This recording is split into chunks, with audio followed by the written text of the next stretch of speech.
Hello, everyone, and welcome back to Unsaid Hours. I know many of you listen to these stories to relax and slowly fall asleep.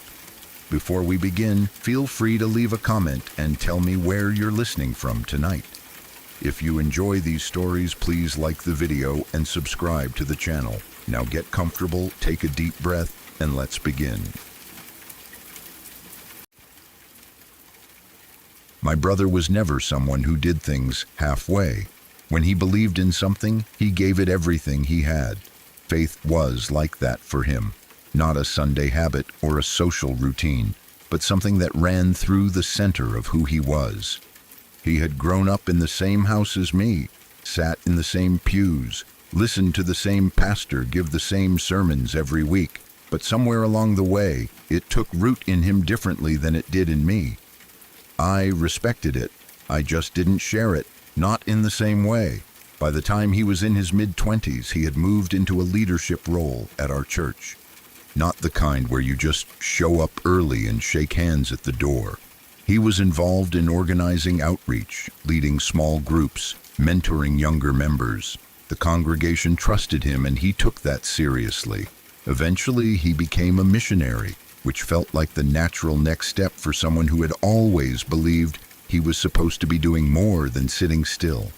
I remember the day I found out about the program. He hadn't told me himself. I learned about it through my girlfriend at the time, whose younger sister had also been selected to attend. Even then, the details were thin. It was described as a special educational program, something organized quietly and with very little explanation given to families. What made it strange was the partnership. Apparently, the program had been developed in collaboration with the Catholic Church, and the focus was on the documented history of demonic possession and exorcism rites. That combination unsettled me more than I let on. Our church had never been close to Catholic institutions. Theologically, there had always been a polite distance.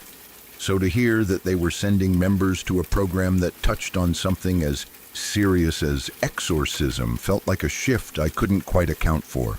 When I asked my brother about it, he was vague. Not defensive, just careful. He gave me the impression that he had been asked not to discuss it in detail, and he respected that. I didn't push.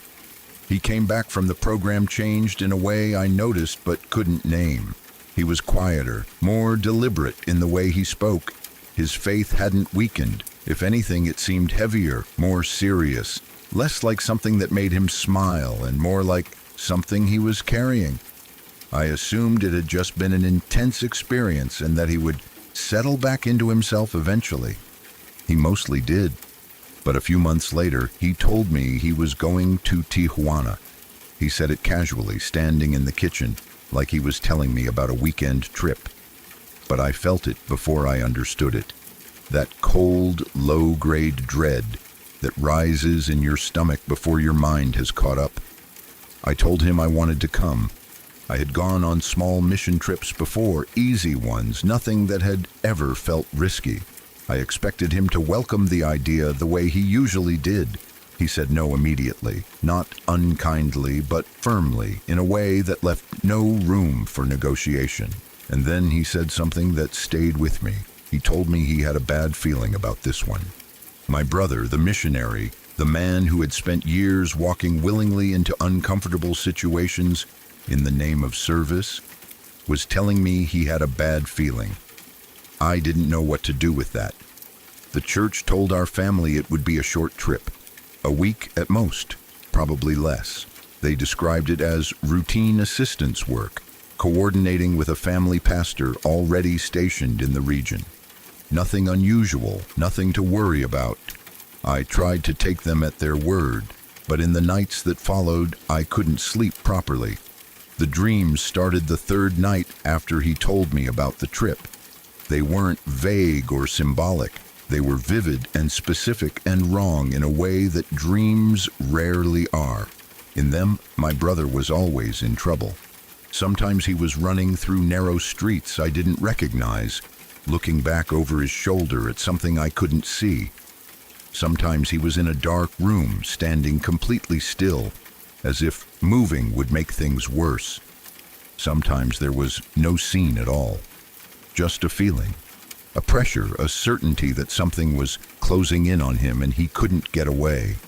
I woke from each one with my heart pounding, a cold sweat on my chest, that heavy residue of fear that doesn't lift when you open your eyes. I told him about them. I didn't want to frighten him, but I felt like I would be doing something wrong by staying quiet. He listened patiently. He told me he would be fine, that he appreciated me saying something, and that I shouldn't let the dreams keep me up. He smiled when he said it. He left 3 days later. By the 3rd day of the trip, they were already on their way home. I found out through my girlfriend first. Just a short message saying they were coming back early. No explanation, no context. I remember reading it twice, trying to understand what it meant. The church gave us nothing useful, only that the group had been placed on a plane and sent home on same-day tickets, purchased suddenly and without any advance notice. Everything about it felt rushed, panicked even. The kind of exit you make when staying isn't an option. The story came to me slowly, piece by piece, mostly through my girlfriend's sister over the weeks that followed. She wasn't performing when she told it. She was shaken in that quiet, settled way that doesn't go away quickly. The kind of shaken that changes how someone sits, how they look at things when they think no one is watching. She said the trip had been organized because a local congregation in the area had sent a request for help. There was already a family pastor stationed nearby, someone with roots in the community who knew the landscape. The missionaries from our church were meant to supplement his work, visiting families, offering support, taking part in outreach. Simple enough on paper. But from the very first night, things started happening that no one had any framework for. The house they were staying in was modest, cramped, not somewhere anyone would choose if they had other options. She said the first incident happened after dark, while most of them were still awake. One of the beds in the back room lifted off the floor, not slid, not rocked, lifted. She didn't see it herself, but she heard the sound and saw the aftermath. The deep grooves pressed into the dirt floor where the frame had been dragged upward and then dropped. No one slept in that room after that. On the road into town the next morning, their driver slowed without warning. Standing in the center of the road was a figure, a person, clearly visible in the headlights. They were standing completely still, not moving, not reacting. The driver honked. The figure didn't move.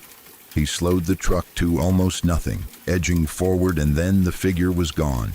Not stepped aside, not walked off the road. Gone, as if it had never been standing there. The driver kept his hands tight on the wheel and didn't speak for the rest of the drive. They told themselves it was a trick of the light. Exhaustion. They had traveled a long way, slept poorly, and were operating on tension and prayer. That's what they told themselves. On the second day, while visiting families in the area, they came across a young girl. My girlfriend's sister said she knew something was wrong the moment she saw her. It wasn't anything dramatic, no convulsions or screaming. It was the stillness of her that was wrong. She was sitting in a doorway watching them approach, and she hadn't moved or looked away since they came into view. Her eyes tracked them the way a person's eyes do when they're not really looking at you, when they're looking at something closer than your face. She began to speak. In English. Clear, unaccented English, the kind that would have taken years of schooling to develop. She had not been to the United States, and there was no language school nearby. She looked at each of them in turn and said their names. Not introduced, not asked. Said them, as if reading from a list she had already memorized. Then she started talking about fear. She pointed it out in them one by one. Quiet and precise, identifying the specific things each person was afraid of in a way that turned the air in the room cold. The missionaries had fasted before the trip, as they had been instructed. They prayed over the girl together, standing in a circle, speaking quietly but firmly. According to my girlfriend's sister, whatever was present in the girl left without a prolonged fight. One moment it was there, the next, the girl's face changed completely. She began to cry, and in her crying, she told them what was happening in that area. She said there were women, local women, part of an organized group, who were working against the community, against outsiders, against anyone who came to interfere. She called them witches. She said they were the source of what the missionaries had been experiencing since their arrival. No one spoke much on the drive back. The quiet between them had a texture to it, something pressing and close. They were halfway to the house when the driver hit the brakes. There was someone in the road. She said it happened exactly the same way as the morning, except this time the figure appeared from the left side without warning and the driver swerved hard. The truck spun, tires dragging against the dirt, and came to a stop at an angle across the road. Everyone sat still for a moment, breathing, hands braced against whatever they had grabbed onto. The driver said he had hit something. He was certain. He'd felt the impact. My brother got out first. He had a flashlight and he walked the perimeter of the road slowly and carefully, calling out, sweeping the beam across the ditches on either side. There was nothing. No person lying in the road. No animal. No blood on the bumper. No dents. No marks on the ground consistent with a collision. The road was empty and undisturbed in every direction. He stood out there for almost 10 minutes looking. Then he came back to the truck and told everyone to get in. He said it was a warning. He said it plainly, without drama, the way someone speaks when they have already made a decision and are just communicating it to others. He said they needed to leave immediately, not the next morning, that night. When they pulled up to the house, every dog in the neighborhood began barking at the same time. Not in sequence, not building up simultaneously, as if a single signal had gone out to all of them at once. The sound was enormous and disorienting. The missionaries went inside quickly, and as soon as the door closed, the knob on the front door began to turn. It moved deliberately, the way a knob moves when a hand with intent is working it from the other side. My brother went to the window. He pressed his flashlight to the glass and looked. There was no one on the porch. There was no one on the steps. There was nothing outside the door. The knob kept moving. Doors inside the house started reacting as well, opening on their own, slamming shut hard enough to shake the walls. There was no wind, no draft, no structural explanation. Everyone gathered in the center of the main room and prayed, some of them holding hands, some of them unable to stop shaking. She said it felt like the house itself had become hostile, like it was no longer a building but something that was aware of them being inside it.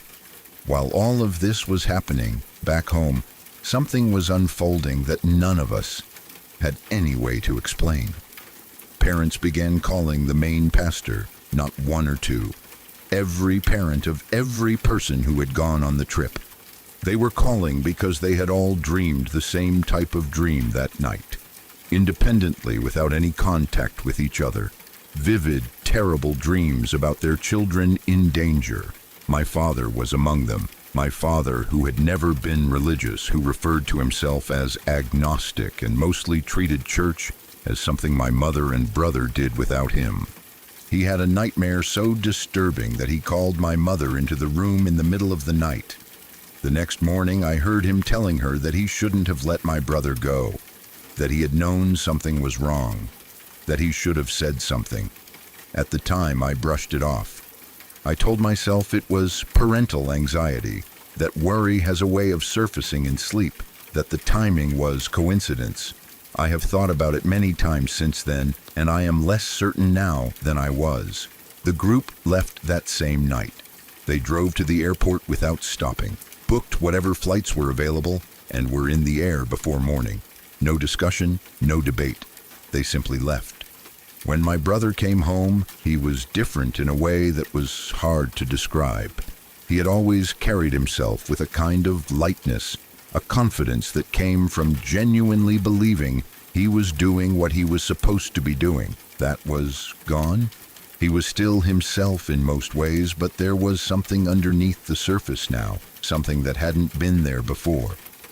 A weight, a stillness that felt less like peace and more like a decision he had made to stop letting himself think about certain things.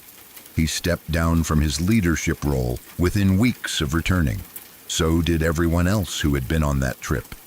The church didn't announce it, didn't explain it, didn't address it with the congregation in any way that I ever heard about. It was handled quietly, the way something is handled when the people managing it believe that silence is safer than explanation. That was 4 years ago. My brother still believes in God. He would tell you that his faith is stronger now than it was before, which I believe is true, even if what I see in him looks less like strength and more like someone who has accepted something they can't undo. When I bring up Tijuana, he shuts down. Not with anger, not with defensiveness, just with a flatness that closes the conversation before it starts. The most he has ever given me is this, that he saw things he cannot deny, that whatever framework he had for understanding the world had to be rebuilt after that week. He won't say more than that. I have stopped asking, not because I don't want to know, but because I think part of me already understands something from the way he looks when the subject comes up. There is a particular kind of expression people make when they are not withholding information out of choice, but out of self-preservation.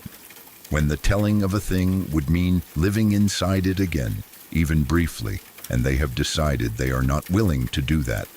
Whatever happened in that house, on that road, in that small room with the girl who knew their names, it left marks that 4 years have not faded. The church stopped sending missionaries to that region. No explanation was given, no acknowledgement that anything had gone wrong. The whole episode was absorbed quietly into institutional silence, which is its own kind of answer. I think about the dreams I had before he left. I think about my father's nightmare and the phone calls from parents who had never spoken to each other about their fears. I think about same-day plane tickets and a doorknob turning in an empty house. I don't know what it adds up to. I don't know what the honest name for any of it is. What I know is this. My brother walked into something in Tijuana that he has never fully walked back out of.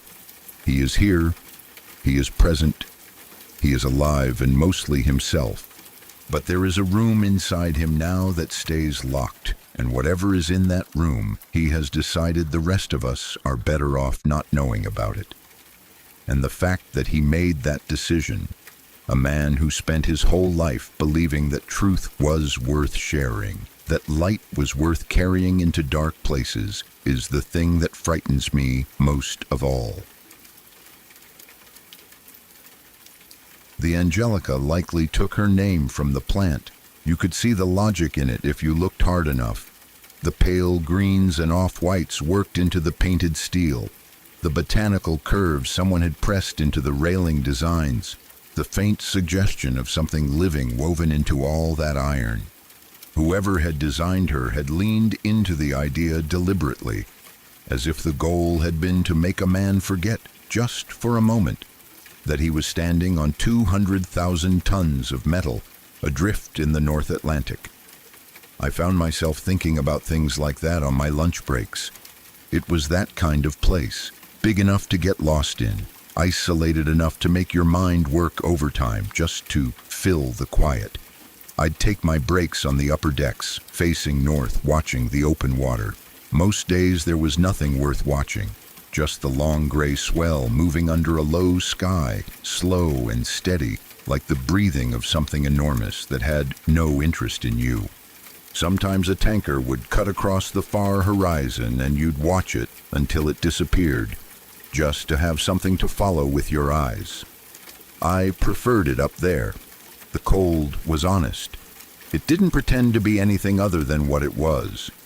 My work was below. I was a welder, one of the men responsible for keeping the rig's legs intact. The job sounds simple enough when you say it that way. Seal fractures, reinforce steel. Make sure the structure holding everything above the waterline stays sound. In practice, it meant spending hours in the dark water beneath the platform, working by torchlight in a silence so complete, it stopped feeling like silence and started feeling like pressure. The Angelica was a well-funded operation, more organized than the contract rigs I'd worked before.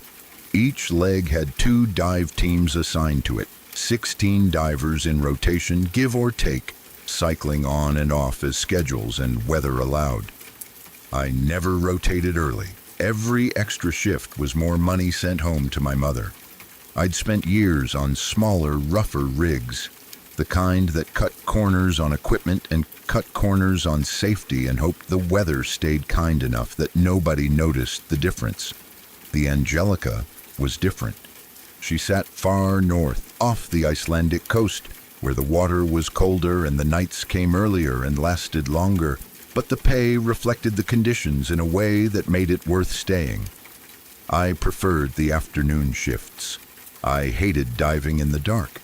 Down there, the only light was your own torch, and it only reached so far. The darkness beyond its edge wasn't just absence. It had weight to it. It pressed in from every direction, settled against your suit, made the beam of your light feel smaller than it actually was. You became very aware of how much space existed around you that you couldn't see. I'd been diving for years by that point, and I still hadn't gotten used to it.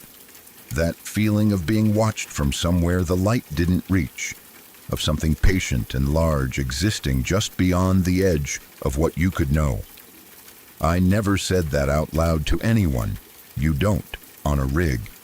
You keep your unease to yourself, or you find a way to make it funny. And since I couldn't make it funny, I kept it to myself. The cold on the upper deck was different from the cold below. Up here it moved, carried on a salt wind that stung your eyes if you kept them open too long, and worked its way inside your collar no matter how tight you pulled your coat. But there was something grounding about it.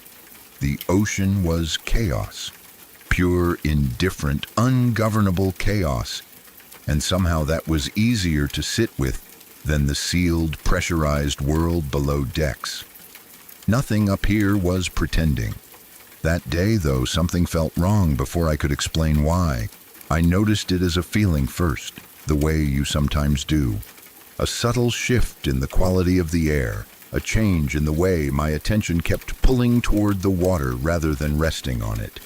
I was leaning against the railing, lunch half-eaten and already cold, when I spotted something in the swell. Through the shifting gray water and the low chop, maybe a quarter-mile out, something small was moving. Too small. A rowboat or something close to it, sitting on the surface with a steadiness that made no sense given the size of the swells rolling beneath it. The waves should have swallowed something that size.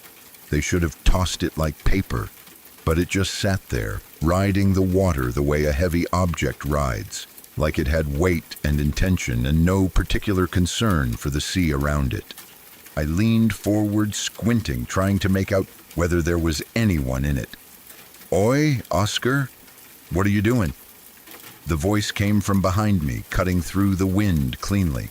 I straightened and turned. Cal was standing a few feet back, his hands in his jacket pockets, watching me with the practiced patience of a man who had learned not to look surprised by things. Callum, technically, but no one used full names out here. It was an unspoken rule on rigs like this.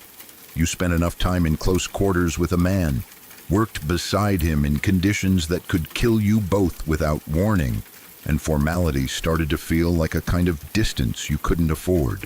So it was Cal, always Cal. "Nothing," I said. "Just finishing lunch." Well, make it quick." He glanced past me briefly toward the water, then back. "Jared's calling, says there's a breach on our leg." I frowned. "We were down there this morning." "Aye?" He said it simply, not like it was strange, but not like it wasn't either. Storms pushed something up against the leg, hit it hard by the sounds of it. Whole structures carrying the vibration now. He didn't say beast. I thought he was going to. The men called the rig that sometimes, especially when something went wrong. I hated the word when they used it that way. It implied the thing had moods. I took a slow breath of cold air, pulled my coat tighter, and nodded. "All right," I said. We went inside. The door sealed behind us with a soft, pressurized thud, and the wind disappeared so completely it felt like going deaf for a second. The ringing in my ears settled slowly as we moved down through the corridor toward the lower levels. "What were ye looking at out there?" Cal's voice came through the noise of the rig around us. The hiss of steam through pipes, the low groan of steel adjusting under load, the distant mechanical churn that never fully stopped. I'd stopped noticing those sounds most days. They were just the rig breathing. "Thought I saw a boat," I said. "Something civilian." Cal made a quiet sound that might have been a laugh. "Aye? Those rich lot up on the islands?" "No."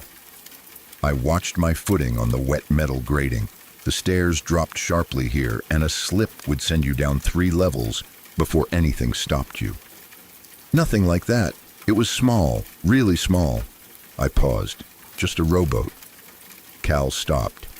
He stopped so suddenly that I nearly walked into his back. I caught myself, one hand grabbing the railing, and looked up. He was standing completely still on the step below me, not moving, not speaking. I watched the back of his head for a long moment. His shoulders had gone rigid in a way I hadn't seen from him before, and Cal was not a man who tensed easily. When he finally spoke, it was barely above the ambient noise of the rig. "The ferryman." The word landed somewhere in my chest before I fully processed it. Not a cold feeling exactly, more like the particular discomfort of hearing something said in a tone that doesn't match what the words should mean. "The what?" I kept my voice level.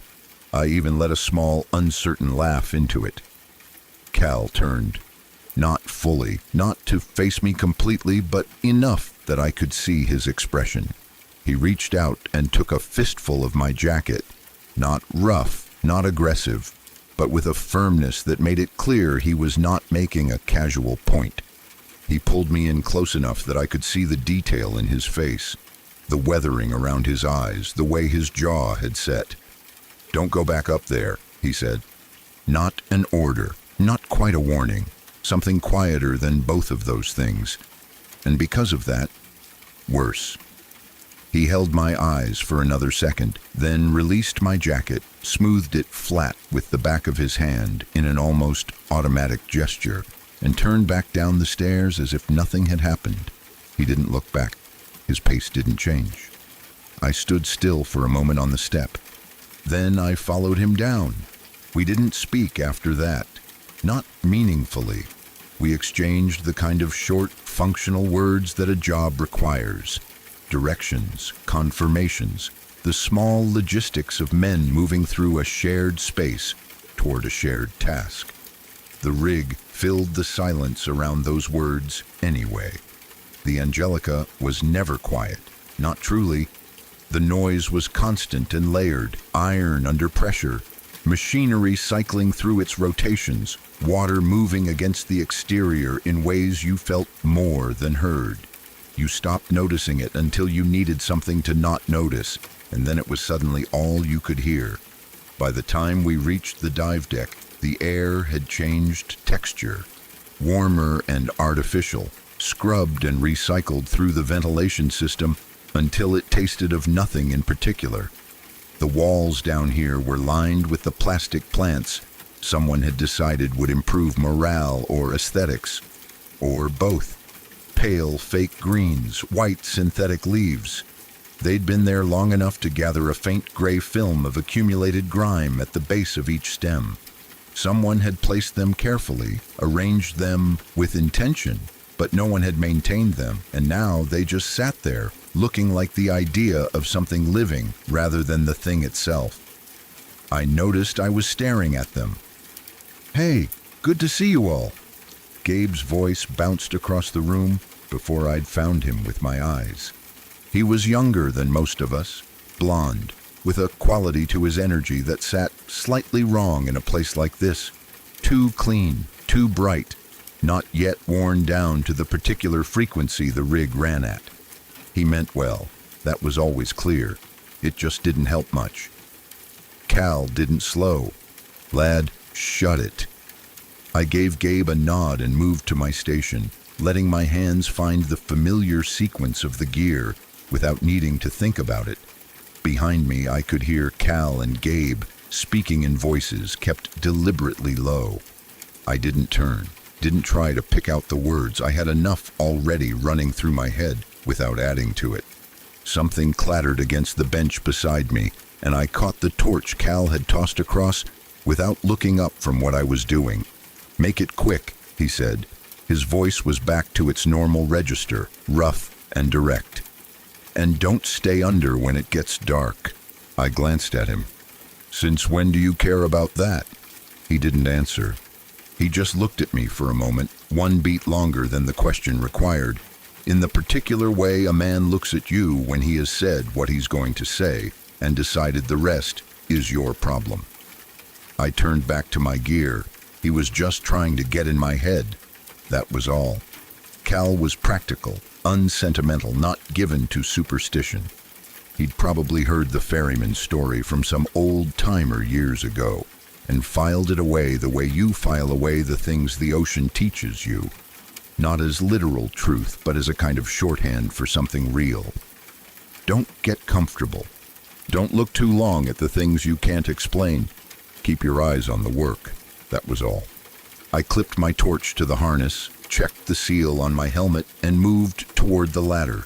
Below it, the water waited, dark and cold and patient the way it always was, the way it had been long before the Angelica existed and would be long after she was gone. I told myself I was thinking too much. I told myself that on the way down.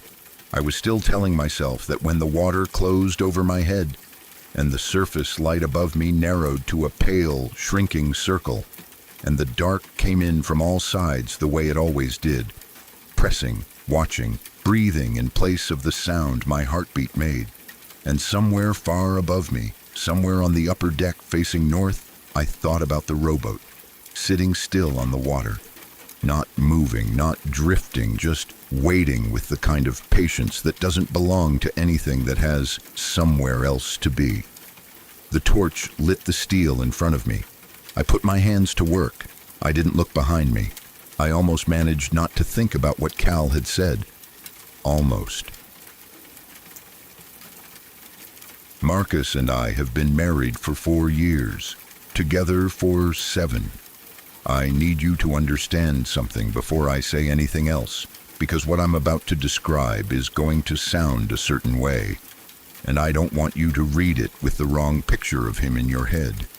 My husband is not a frightening person. He has never been distant or cold or strange. He is the kind of man who remembers the names of people he met once at a party 3 years ago. He cried at a car insurance commercial once, not because anything sad happened in it, but because there was a dog in it, and the dog looked old. He once turned the car around on the highway because he thought he'd been short with a gas station attendant, drove back and apologized to the man directly. The attendant didn't even remember the interaction. That is the man I married. That is the man I have known for 7 years. I'm telling you this because everything I'm about to describe sits so far outside the version of him.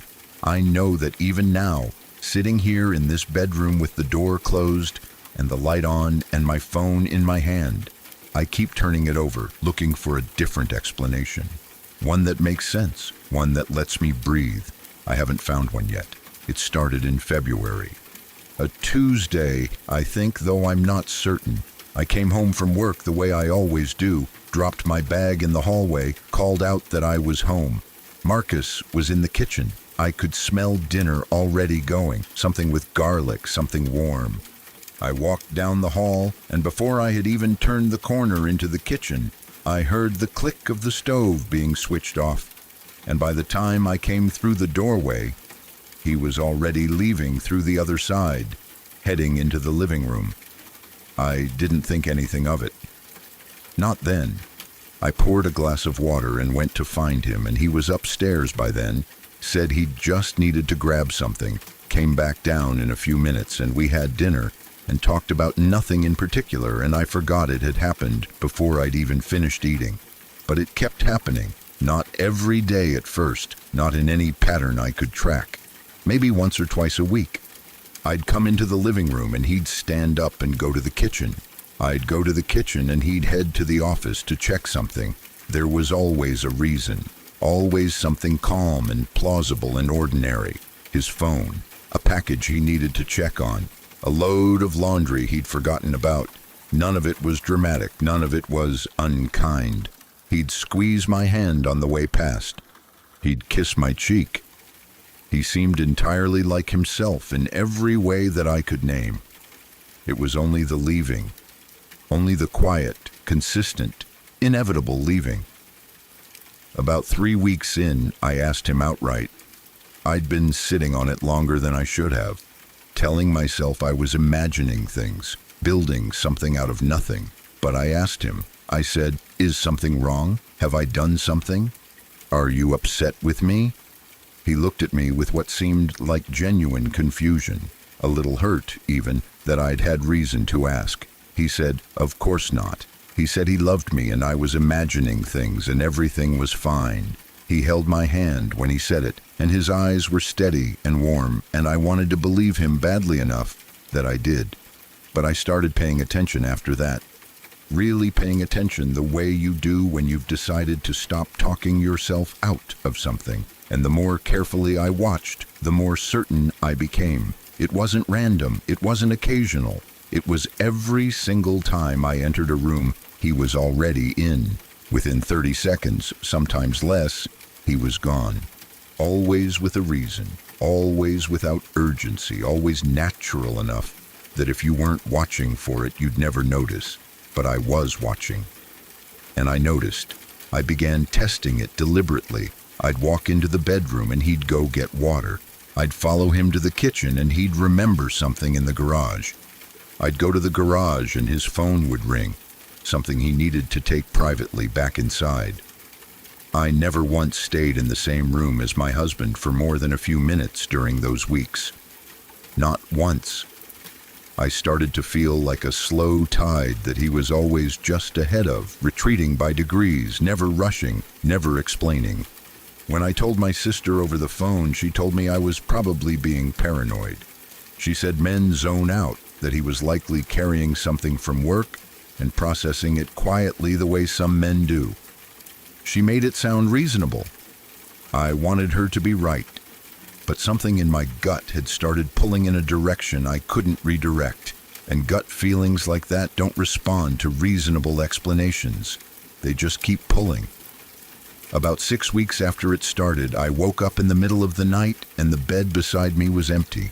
This wasn't entirely unusual. Marcus has always been a light sleeper, always gotten up when he can't switch his mind off. He'll sit in the kitchen with a glass of water or watch something quiet on his phone, with the volume low. I lay still and waited to hear him on the stairs. I waited a long time, 20 minutes, maybe more. I got up. He was in the hallway, just outside our bedroom door, standing completely still in the dark, facing the door, hands loose at his sides, not doing anything, not pacing, not looking at his phone, not heading anywhere. Just standing there, completely still, in the dark. I said his name. He turned around slowly, and there was the smile. The same smile I had known for 7 years, easy and warm and entirely his. He said he couldn't sleep. He told me to go back to bed, that he'd be up in a few minutes. I went back to bed. He came back and fell asleep quickly, his breathing evening out beside me. And by morning, he was making eggs and asking about my week, and everything was so normal that I nearly convinced myself the hallway had been a dream. The mind does that when it's frightened. It offers you the easier version. I didn't bring it up. I'm still not sure why. Something in me had already decided. that asking about the hallway would lead somewhere I wasn't ready to go. So I let it sit, and it sat heavy, and the days kept moving forward. March was worse. The leaving became faster, less careful. There were moments where he'd hear my footsteps in the hall and be standing up before I even came through the door. Once he stood so abruptly he knocked a glass off the coffee table. He laughed, cleaned it up, said something self-deprecating about being jumpy lately, but his hands were shaking while he mopped up the spill. I watched them shake and I didn't say a word. I started sleeping badly. I'd lie awake in the dark listening to him breathe and turning the same questions over and over, trying to find the answer that would make all of it add up to something harmless. What had I done? What had changed? What did he know that I didn't? I kept coming back to that last one. What did he know that I didn't? 2 weeks ago I came home early. A meeting had been canceled and I was home before noon, which almost never happens. Marcus works from home on Fridays, so his car was in the driveway when I pulled in. I came through the front door and called his name. Nothing. I walked through the downstairs. The kitchen was empty, the office was empty, the living room was empty. I stood at the bottom of the stairs and called him again and got nothing back. Just the particular quiet of a house that is holding its breath. I went upstairs and checked the office. Empty. Checked the bedroom. Empty. Stood in the hallway and listened. A small sound. Low. Barely there. Coming from the guest room at the end of the hall. The room we never use. We put people in there maybe once a year. It smells faintly of the cedar block someone left in the closet years ago, and otherwise has no particular identity, just a bed and some boxes and a window that faces the backyard. I heard something from inside it, a low sound, almost like humming, but not quite. Something just below the register of anything I could name precisely. I walked to the door and opened it. Marcus was sitting in the far corner of the room, knees pulled to his chest, back against the wall, curtains drawn, room completely dark, sitting on the floor, not doing anything, just sitting there in the corner of an empty room in the dark, still and silent, with that low sound dying the moment the door opened. When the light from the hallway reached him, he looked up. His face did something I have never seen it do in 7 years. For half a second, less, barely anything, just a flicker, every muscle in it went slack. His jaw loosened, his eyes went wide and glassy, and his whole face emptied out in the way a face does when the thing it has been dreading has finally arrived. He looked terrified, not startled, not caught, terrified the way you are when something you've been trying very hard to prevent has happened anyway. And then it was gone. Blinked away so fast I would have missed it if I hadn't been watching his face for weeks. Normal Marcus. Warm eyes, easy smile, the familiar geography of the man I married. He asked why I was home early, said he'd been taking a break from screens, stretched his arms above his head like someone waking up from a comfortable nap. I said, okay. I went downstairs. I sat at the kitchen table for a long time and didn't move. That evening, I tried one more time. I asked him gently, directly, with as much care as I had left. Was he okay? Was there something I needed to know? Was he sick? Was he frightened of something? I told him that whatever it was, I wanted to help, that he didn't have to carry anything alone. He took my hand across the table. He looked me in the eyes with the full, steady attention he's always been capable of, the kind that makes you feel like the only person in the room. He said I was the love of his life. He said everything was fine. His hand was ice cold. Last night I woke up at 3 in the morning and he was gone from the bed. I didn't wait this time. I got up immediately and walked into the hallway. He was there. The same spot as before, the same stillness, facing the bedroom door. I opened my mouth to say his name, and then I saw it, beside him. I don't know how to say this in a way that sounds like I haven't lost my mind. so I'm just going to say it plainly. There was something standing next to my husband in the hallway, tall, still, facing the bedroom door the same way he was facing it. The shape of something, dark in a way that was distinct from the darkness around it. I could not tell you what it was.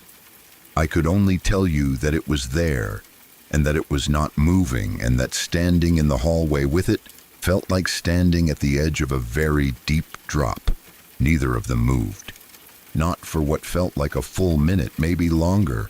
I stood in the bedroom doorway, and they stood at the end of the hall, and none of us moved. Then Marcus turned his head, just slightly, just enough, as if he had sensed me without seeing me, and in a voice I had never heard come out of him before, quiet and strained and careful, like each word had a cost he was choosing to pay. He said, "Go back to bed, please." Not please as softness, please as weight, please as the last of something. I went back to bed. I lay there in the dark and listened. I did not hear him come back upstairs. I did not hear footsteps or doors or any of the small sounds that mean a person is moving through a house. I heard nothing. I have been lying here since 3 in the morning. It is nearly 7 now. The light outside the curtains is starting to come in gray and thin and early. I have been trying to decide whether to open this door. I know that he's my husband. I know that whatever is happening to him is something he has been living with alone for months, something he has been trying to keep between himself and whatever that thing is, something he has been quietly and carefully arranging his whole life around so that I would not have to see it. I understand that now. I just don't know what it means. I don't know what he made. I don't know what he was offered or what it cost, or whether the price has finished being paid. I don't know if the man on the other side of this door is still the man I married. I'm going to find out. I'll update when I can. She has not updated since then.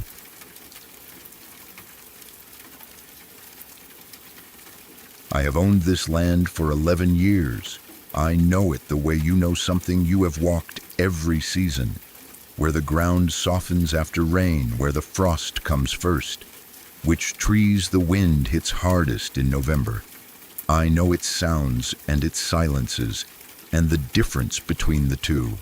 I am telling you this because what I am about to describe is not the account of someone unfamiliar with their surroundings, someone who could be fooled by shadows or startled by the ordinary. I know this land. What happened here was not ordinary. It started with the deer. There is a quarter-acre stretch along the eastern boundary of the property. Flat ground, mixed brush, a low shelf of exposed limestone running beneath it where the soil thins out. The deer have crossed that stretch for as long as I have owned the place. They move through it freely, graze along its edges, bed down nearby in the heavier brush to the north. It is unremarkable land. There is nothing in its appearance to explain what the animals began doing in early October. They stopped entering it. Not gradually, not tentatively. They stopped. They would come down through the tree line the same way they always had, following the same worn paths, and then, at a certain point, always the same point, the same invisible line at the patch's western edge, they would simply stop. Stand still.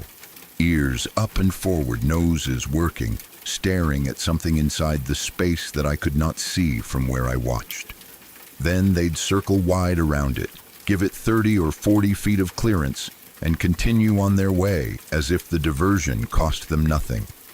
I've seen deer avoid ground before, a predator scent, a carcass, a territorial marker. These things will redirect an animal reliably. I assumed something had claimed the patch and set a trail camera on a nearby birch to document it. A mountain lion, maybe, a persistent coyote, something with enough presence to change the behavior of every deer on the property. I retrieved the memory card at the end of the first week. The first image on it was a room. 4 pale walls, low ceiling, shot from a corner angle, as if the camera had been placed on the floor of an interior space. and aimed diagonally across it. No window.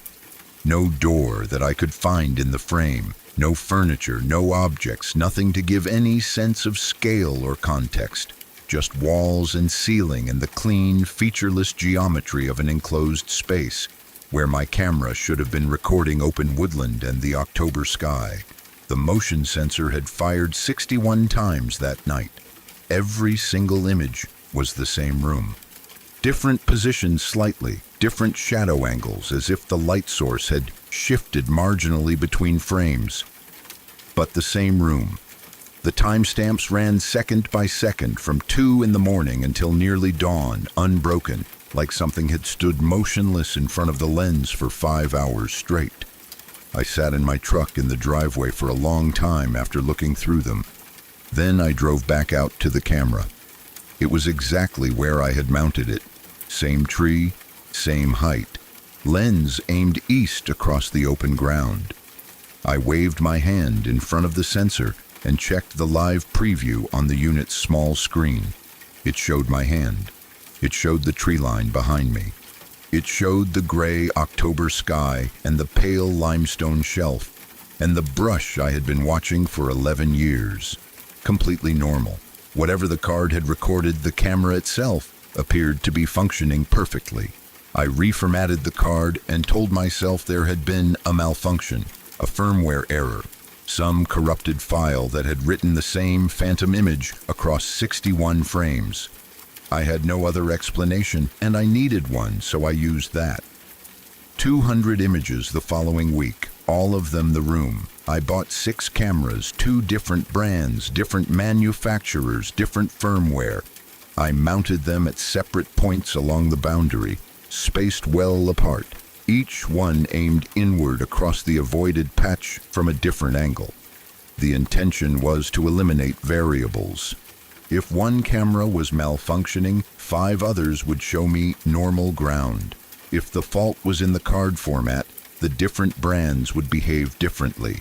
Every one of them returned images of the same room.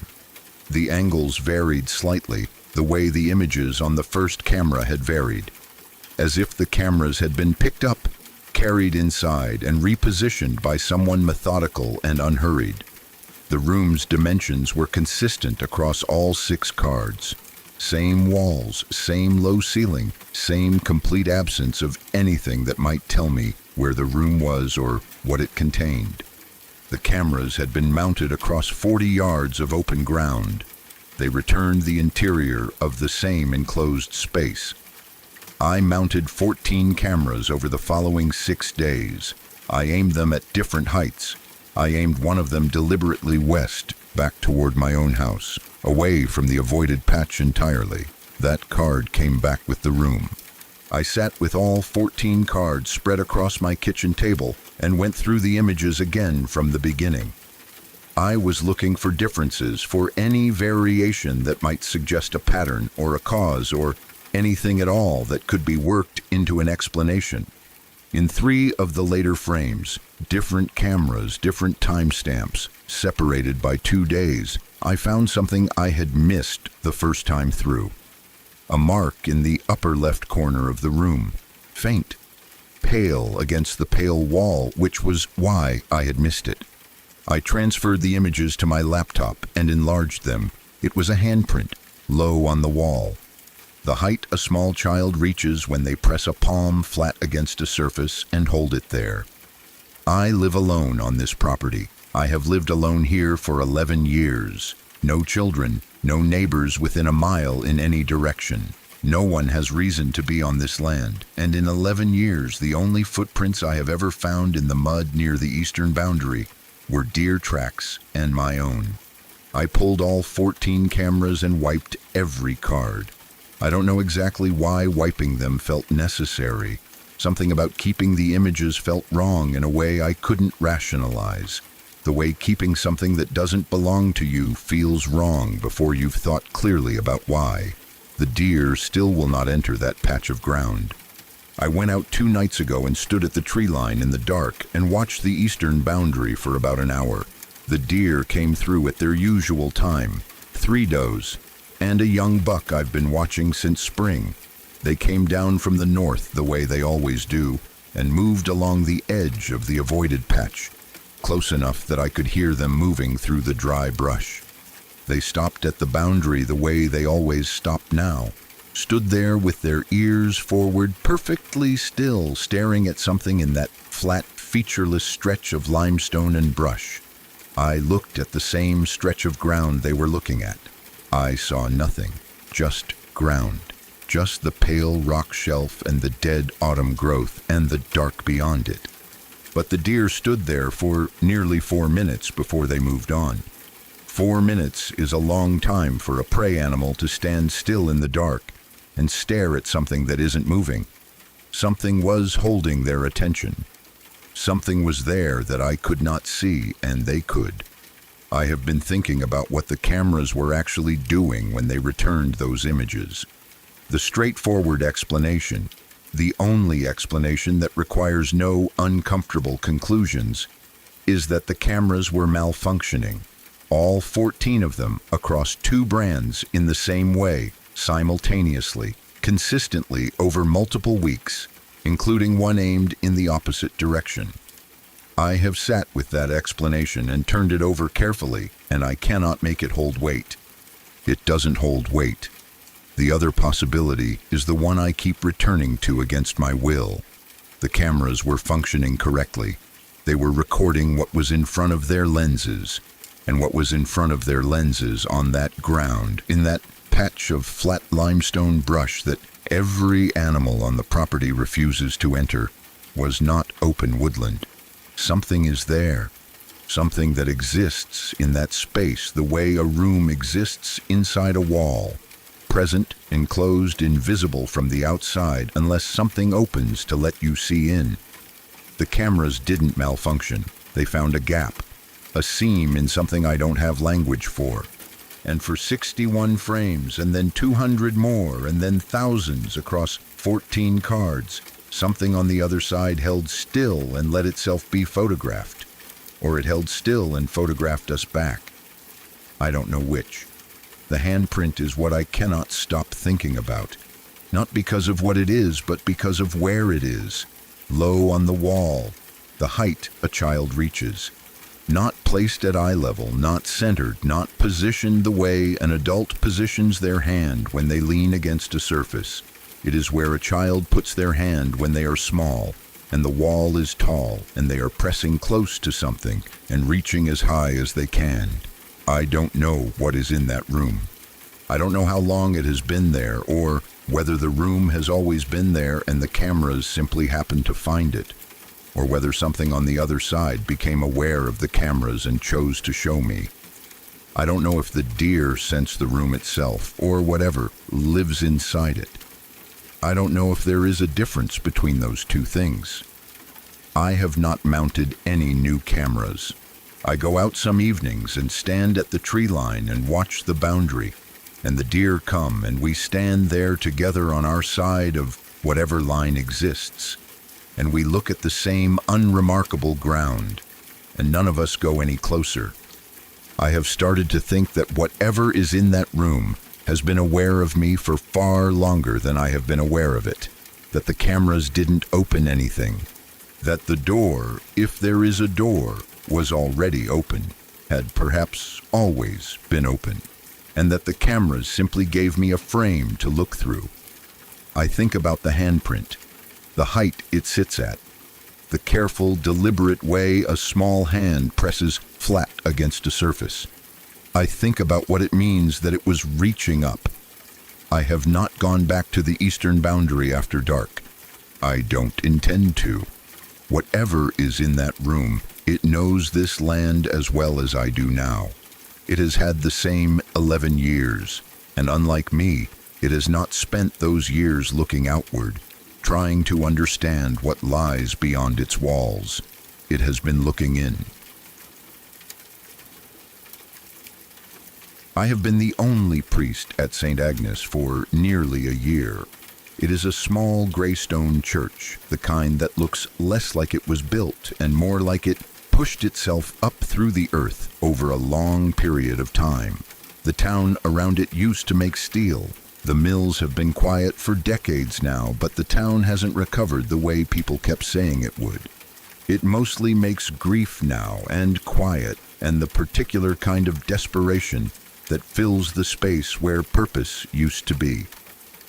I put a line in the parish bulletin during my first week: confessions anytime. Enter the confessional and switch on the light. I will be there in a few minutes. I meant it.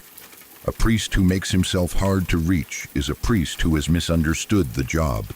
So when the confessional buzzer woke me at 3:07 in the morning last Monday, I didn't lie in bed questioning it.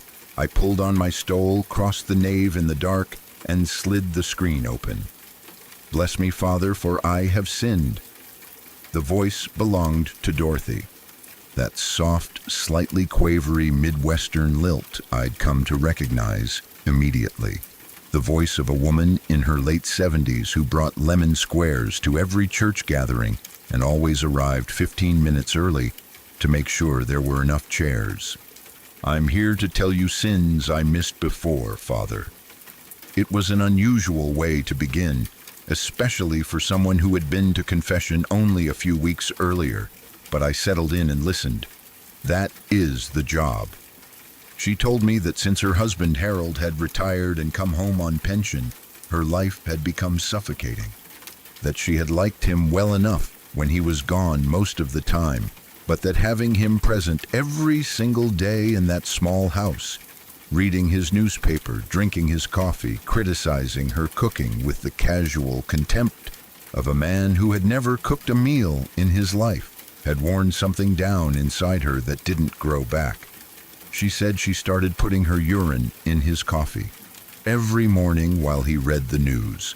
Then, she said, she moved on to rat poison, small amounts at first, in the meatloaf, in the gravies, in the things he ate without complaint, because complaining would have required him to acknowledge she'd made something he liked. Nobody suspected anything. The doctors attributed it to the things old men die from. She held his hand the whole time he was dying and thought, finally? Last month she went to his grave and said out loud to the stone that bore his name, "I win, you miserable bastard." She said it clearly in the open air and meant every word of it. She told me life was much better now, just her and her dogs. I opened my mouth to respond. Nothing came back. No movement, no soft shift of weight behind the screen, no sound of the outer door. I waited a full minute before stepping out of my side of the confessional and checking the adjacent booth. Empty. I had seen Dorothy the previous day. She had spoken warmly about Harold, the way she always did. The fond, slightly polished grief of a widow who has arranged her memories into something presentable. I told myself it must be a prank. A cruel one, elaborately staged, designed to disturb a new priest who had been foolish enough to advertise his availability at all hours. I went back to bed and did not sleep. The second night, the buzzer sounded at exactly 3:07.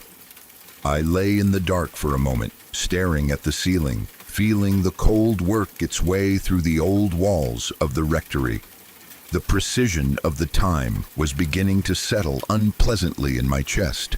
I pulled on my stole and crossed the nave. This voice was Tommy's, 19 years old.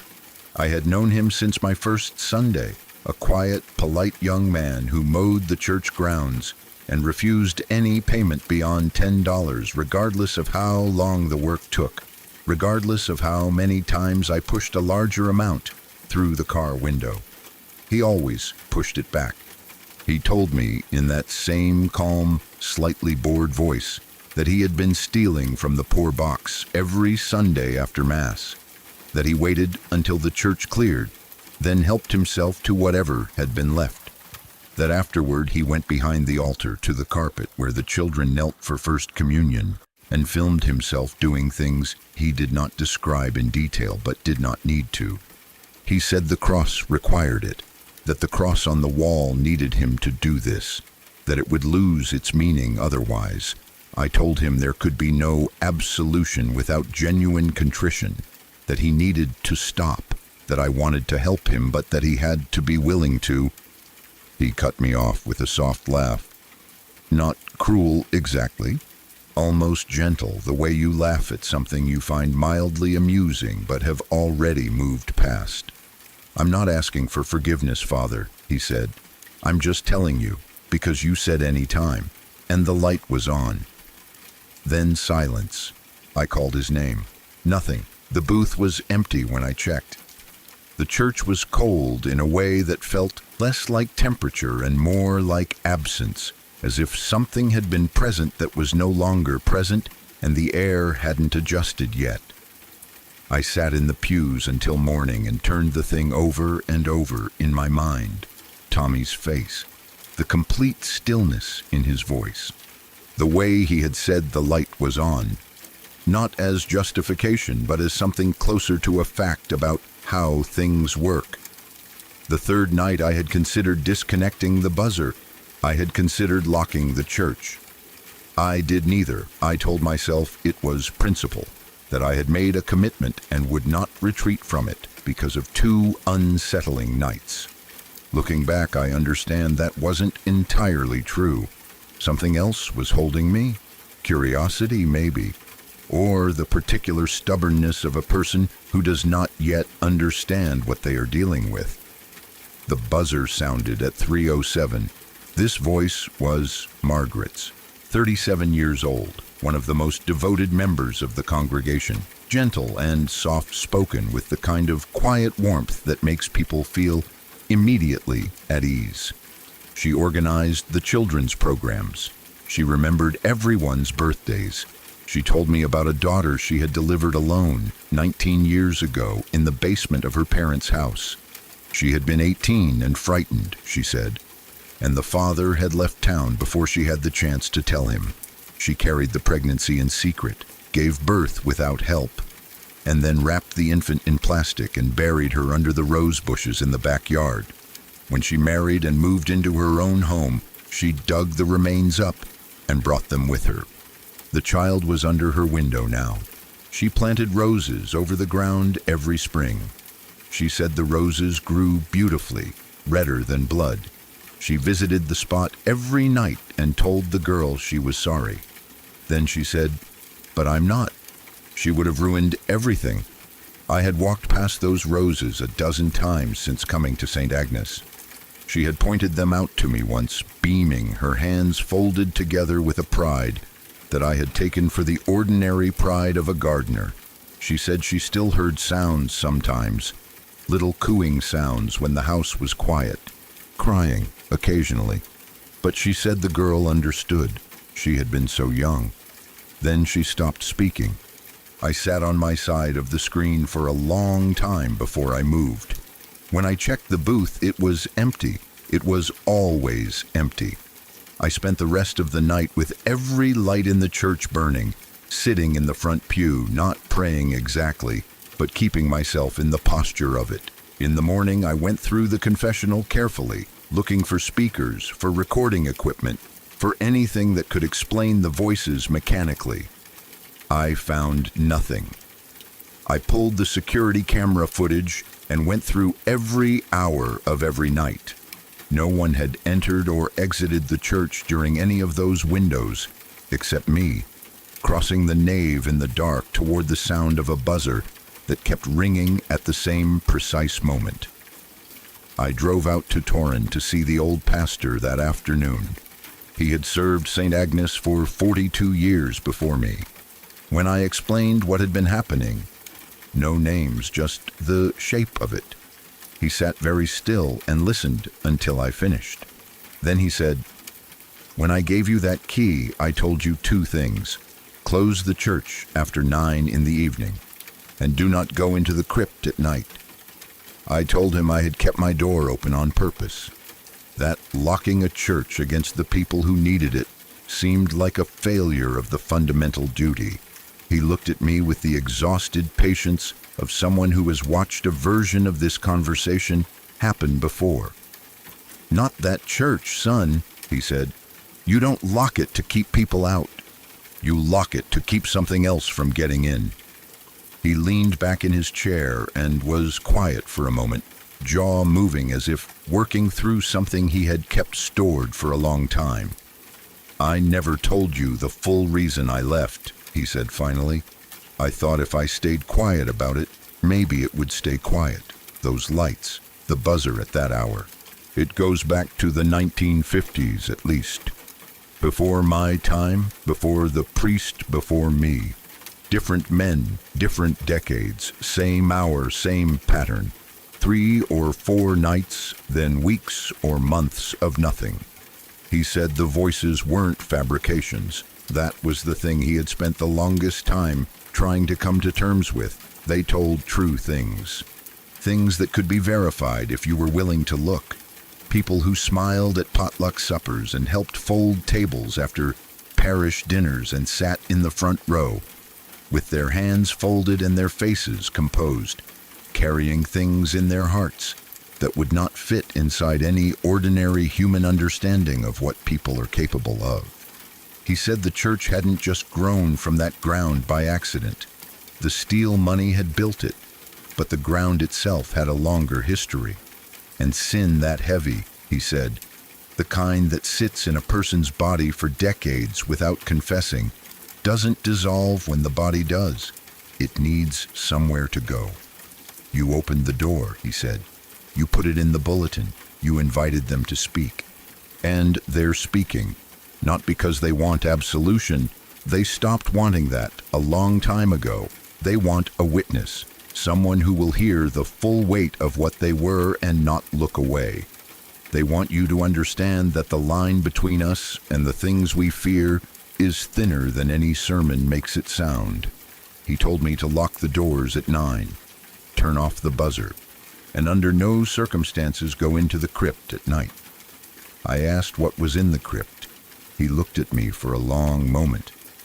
His eyes had the quality of a man who has looked at something he wishes he could unsee. "You don't know," he said. "I was smart enough to only break one rule. You still have time. The voices will test you.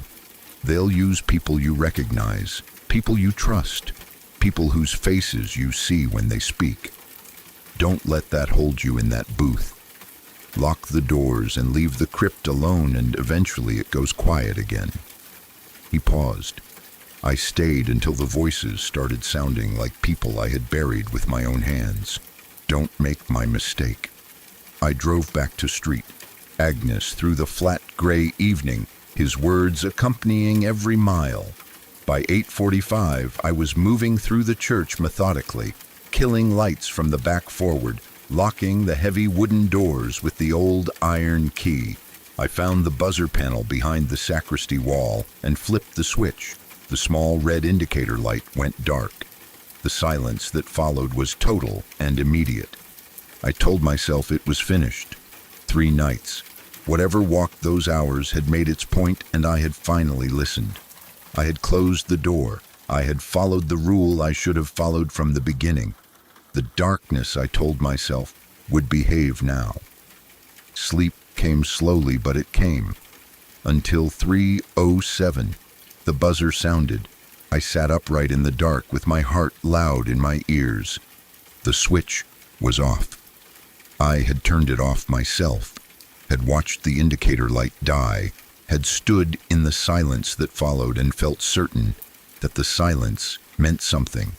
And yet the sound came through the dark exactly as it had every night before, clean and sharp and precise, as if the switch had meant nothing at all, as if the thing that was ringing it had never required the switch to begin with.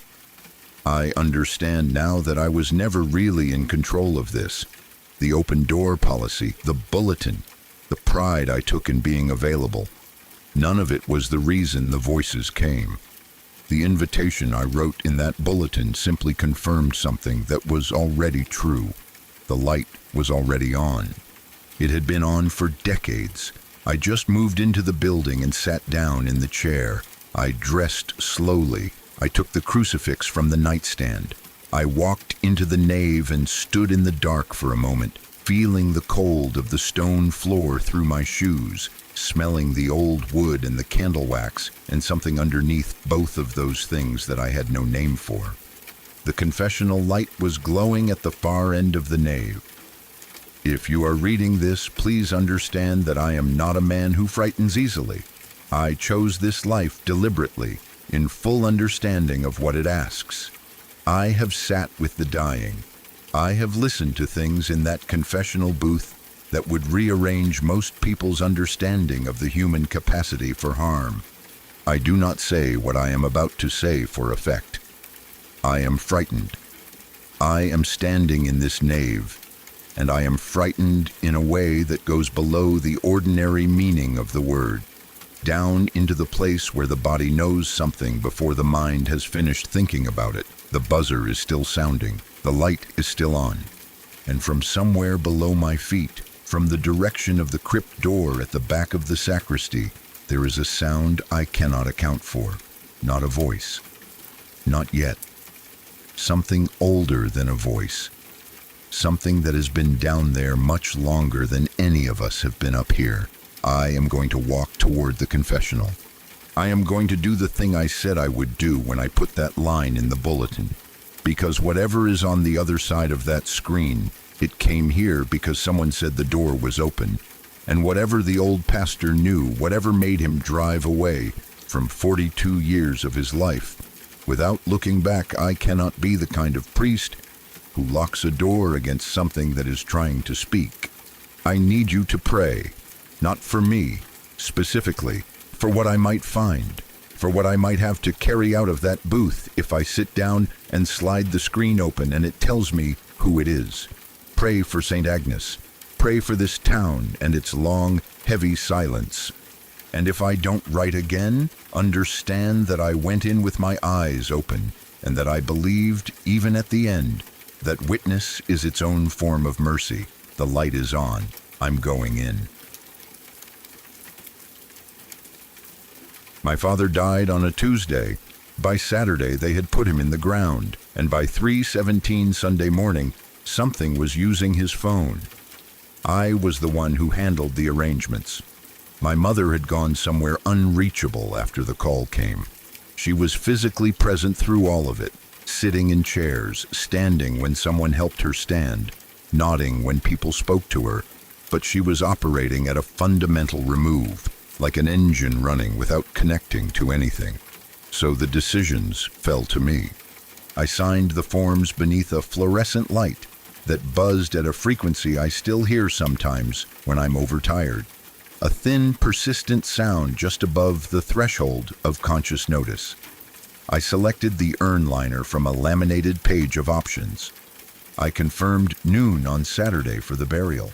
I shook hands with people in quiet rooms and thanked them for things I don't fully remember them saying. His phone was returned to me in a sealed plastic evidence bag along with his watch and his wallet. The bag had a printed label on it with his name and a case number and the date.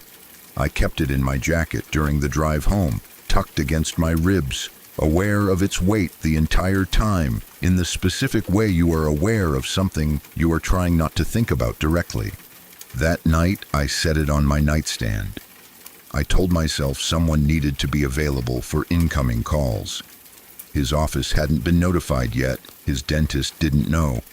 The ordinary infrastructure of his daily life was still running on the assumption that he existed in it. Someone needed to field those calls. That was the justification I gave myself. I don't know if I believed it even then. Saturday was gray and windless. The sky the color of old concrete, the kind of day that has no particular quality, except the absence of anything that might distract you from what you're doing.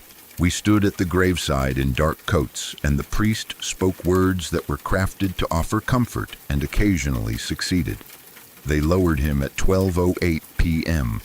I watched the color of the turned earth, darker than the surface soil, denser, holding moisture from recent rain. I noted the sound of the lowering mechanism, a controlled hydraulic release, steady and unhurried. I was cataloging every sensory detail I could fix my attention on because cataloging was the only thing keeping me functional. If I stopped noting things, I would have to feel things, and feeling things would have meant coming apart in a public place. which I was not prepared to do. We were back at the house by 2. People brought food. People sat with my mother and held her hands and said the things people say. I moved through it all in the same mechanical way I had moved through everything since Tuesday, performing the motions of a person who was managing. By 10, I was in bed. I was not sleeping. I had not slept properly since the night before the call came. But I had my eyes closed and the room was dark, and that was the closest available approximation of rest. At 3:17 in the morning, the phone screen lit up the ceiling. A voicemail notification, originating from his number. I need to be precise here because precision is the only thing I have to offer, and I have turned this over so many times in the weeks since that the details are worn smooth in my memory. His phone was on my nightstand. The device I picked up when the notification appeared was his phone.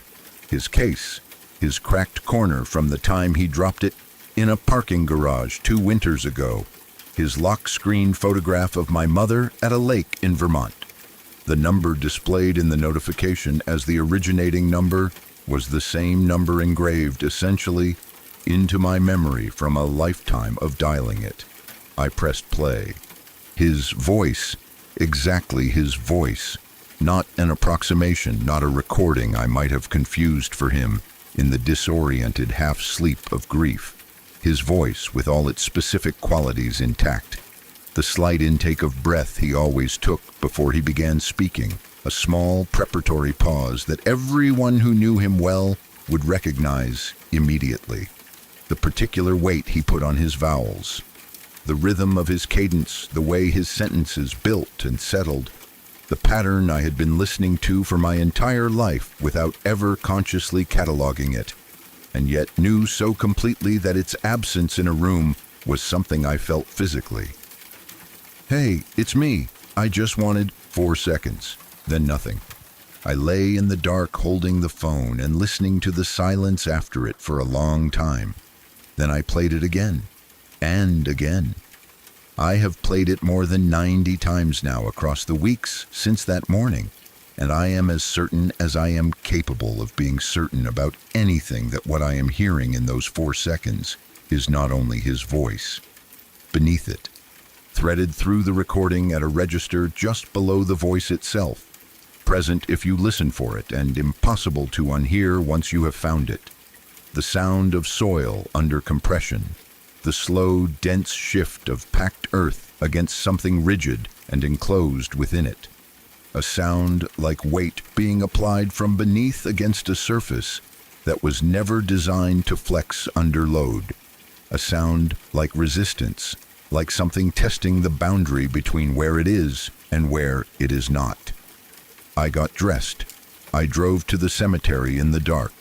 I parked on the grass verge outside the iron gate and walked the path to the grave by flashlight, my breath visible in the cold air.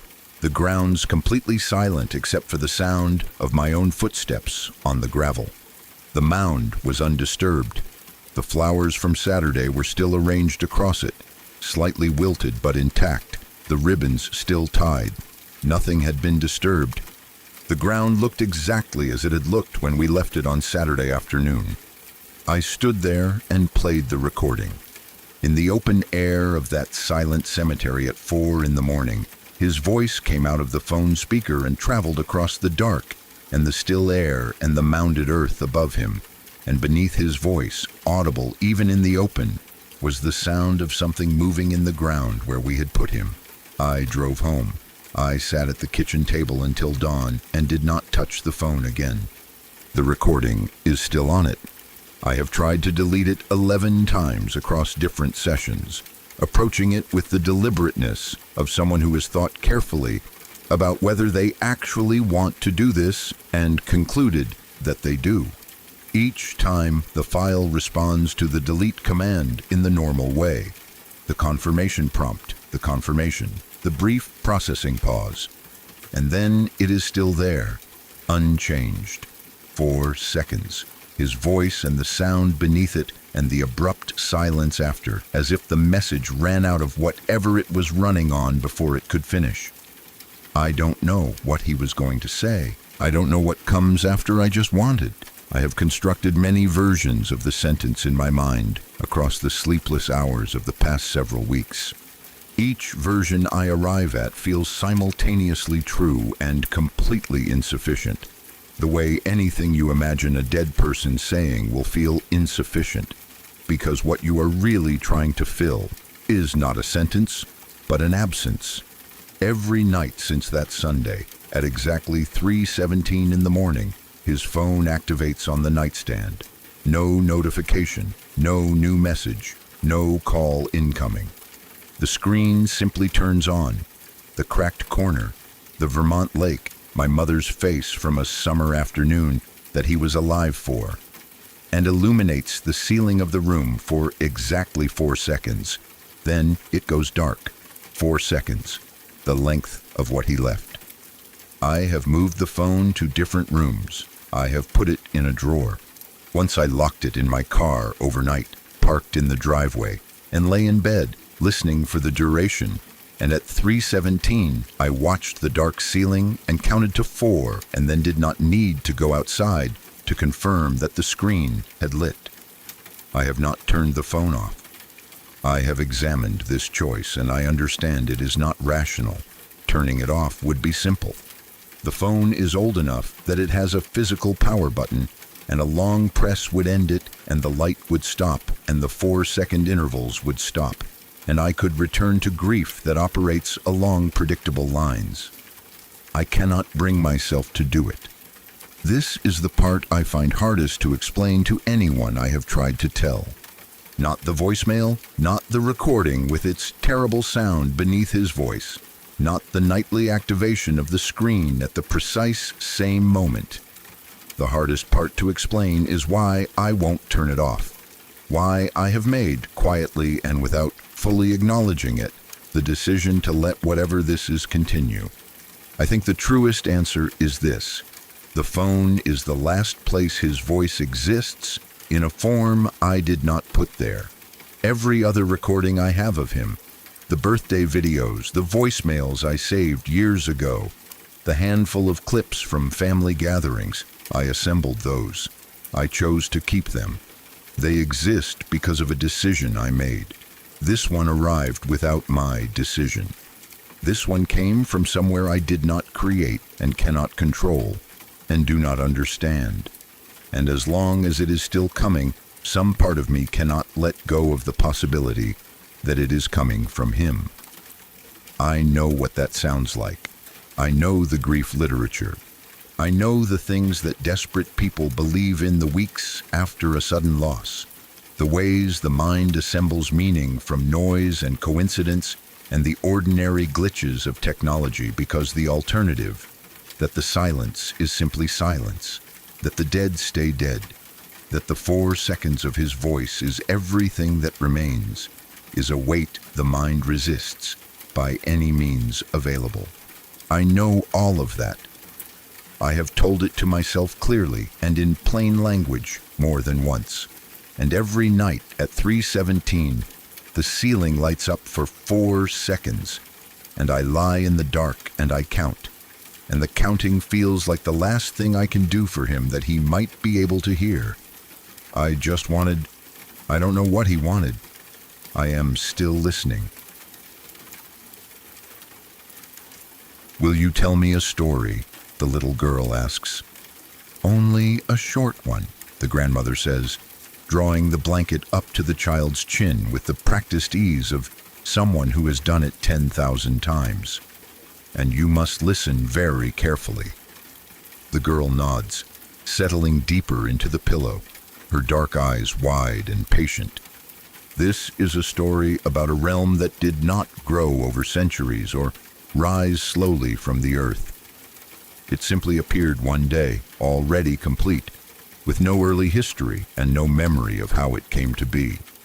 People say it sits closer to the sky than the ground, and that is where the explanation ends. No one who lives there asks how it began. It does not occur to them to ask. The grandmother's voice is low and even, shaped by long practice into something soothing, each word placed like a stone along a familiar path. At its center stands a city of crystal and mirrors, washed in pale gold and the softest shade of pink, like the sky just before full light arrives. Every surface in this city reflects something back at you. Your face, your posture, the way you hold your hands, the expression you were wearing before you knew anyone was watching. The people who live there have learned to adjust without thinking about it. They catch a glimpse of themselves in a passing surface and they straighten, or they soften their expression, or they arrange their hands more carefully. These adjustments happen the way breathing happens, without decision, without effort, simply as a response to being seen. Whether the people of this city become something new through these small daily corrections, or whether the corrections simply bring them to what they were always going to be, is a question no one living there has ever thought to ask. The girl shifts slightly beneath the blanket. "It's Luminara," she says, not a question. Her eyes carry the particular brightness of a child who has heard a name before and held it somewhere private. "Indeed," the grandmother says, "Luminara, and this realm is ruled by Galendra, the luminary sovereign." She pauses here, the way she always pauses at this name, letting it rest in the air of the room for a moment before continuing. "She is beautiful in a way that resists description, not the beauty of a face you can study and catalog, but the kind that rearranges the air around it, that makes the room feel more ordered simply by her presence in it. She is elegant. She smiles in a way that feels like approval and speaks in a way that feels like clarity. She is the ideal that everyone in Luminara aspires toward, the fixed point that gives all their small adjustments a direction and a purpose." The grandmother's hands rest quietly in her lap. Outside the window, the city's lights are beginning to come on as the evening deepens. But here is what is interesting about Galendra. No one knows anything about her beyond what she shows at ceremonial appearances. She is not known the way a neighbor is known, or a teacher, or even a queen who makes decisions in public and has her decisions discussed. She simply is. She appears and people are reminded of the standard, and then she is gone again.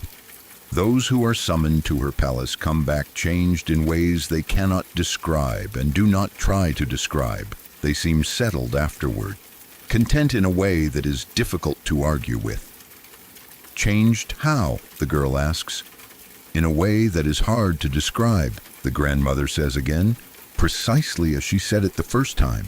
The girl watches her grandmother's face. "And in Luminara, when someone does something wrong, steps out of place, it is never called out," the grandmother says.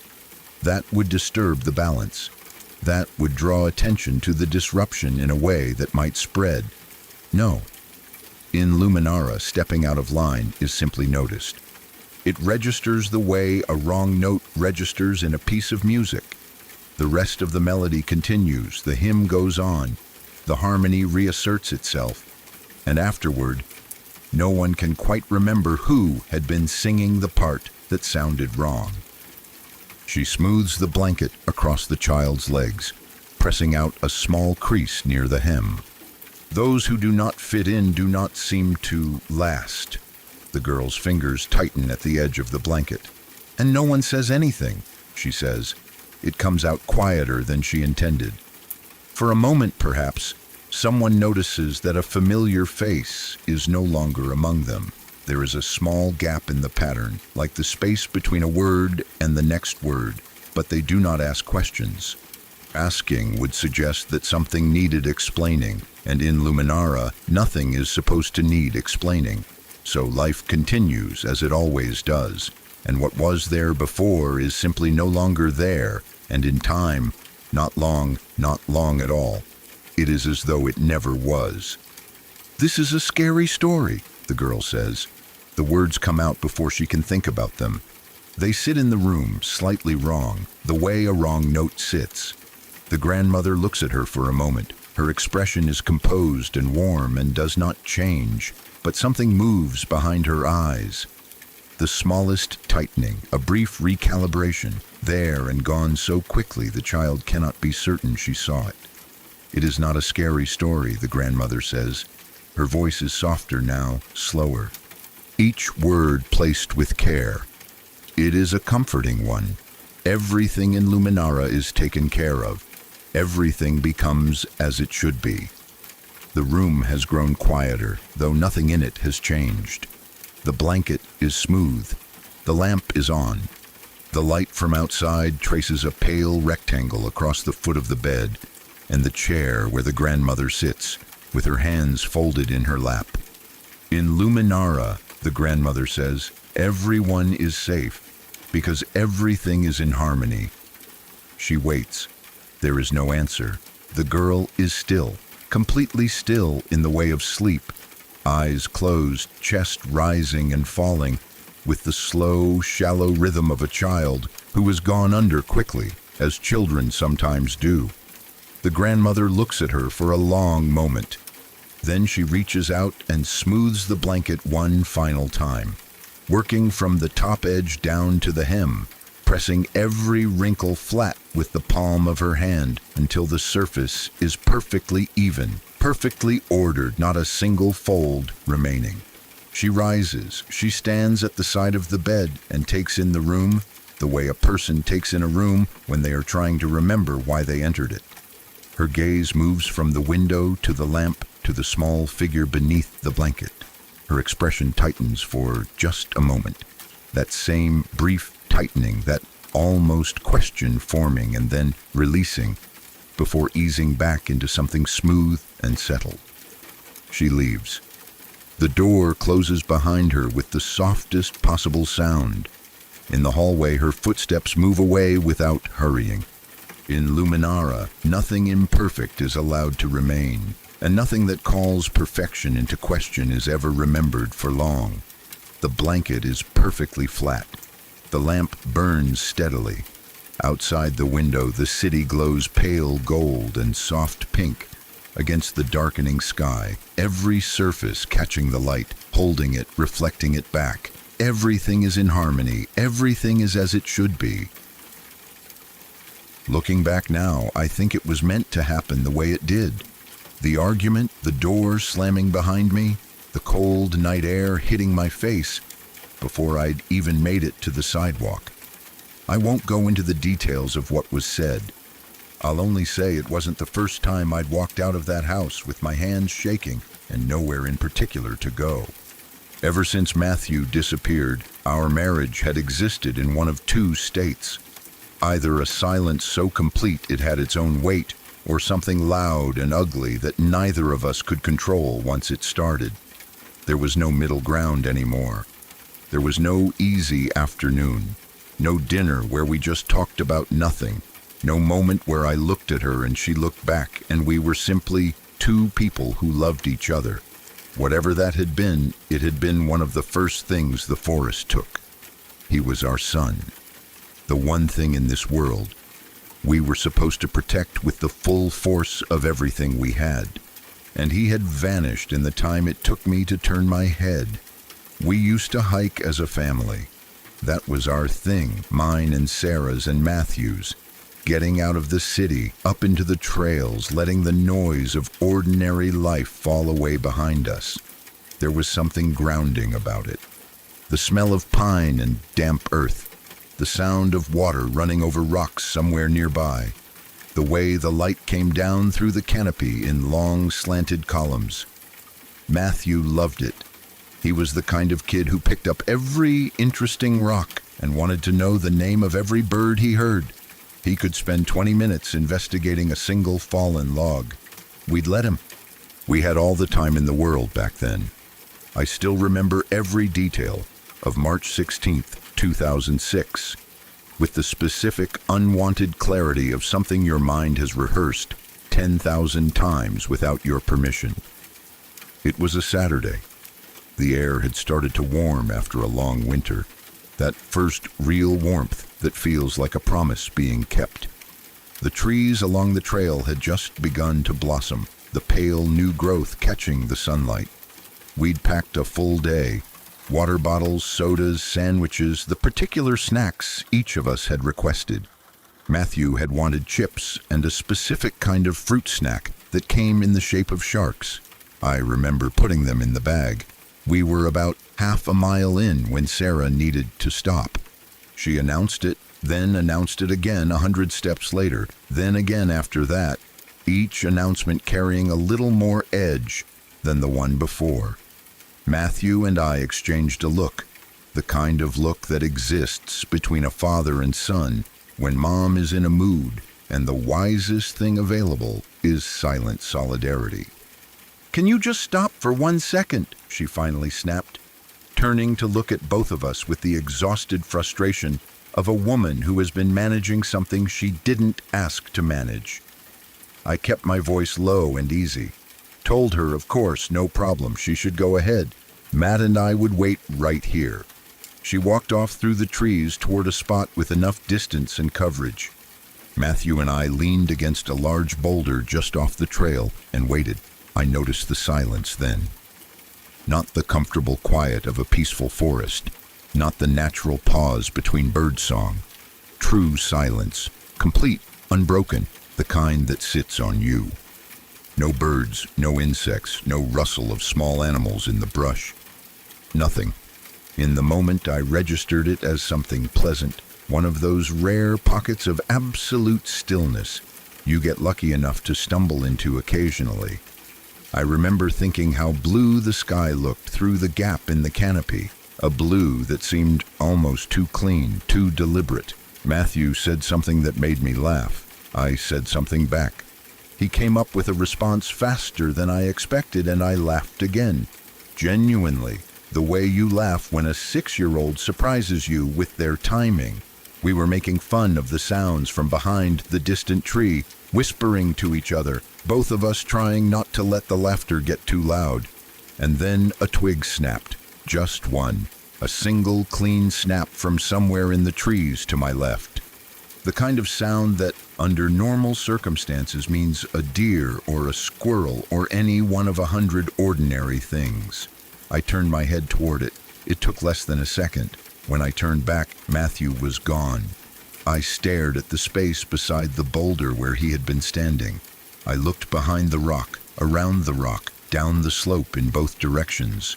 I called his name once, softly, still half expecting him to pop out from behind something grinning. Then again, louder. Then a third time, with a different quality in my voice. The quality that comes when your body understands something your mind is still refusing. The silence answered me every time. And then the forest came alive all at once. Leaves crashing, branches snapping, something moving fast through the brush from multiple directions. Not one thing, not the sound of a child running, but the sound of the woods themselves waking up, noisy and sudden and immediate. Sarah came running from behind the tree before I had even finished shouting. She appeared through the brush, still pulling herself together, her face already arranged in alarm before she knew the reason for it. She looked at the space beside the boulder. She looked at my face. She understood before she asked, "Where's Matthew?" I had no answer. My mouth was open. She asked again, still reasonable, still hoping for an easy explanation. Then she said my name with a weight in it I had never heard before and have never stopped hearing since. "Donovan, where is our son?" There are questions that cut a man open. That one didn't cut. It broke. I could only stammer through pieces of an answer that weren't an answer. He was right here. I looked away for 1 second. I don't know where he went. She was moving before I finished the last sentence. She didn't scream at me. She didn't have words for it yet. She just ran into the trees, and I ran after her, and we searched until the sun went down, and then kept searching until it came up again. The search teams covered every mile of that forest and the miles beyond it. They used dogs and thermal imaging and more boots on the ground than I could count.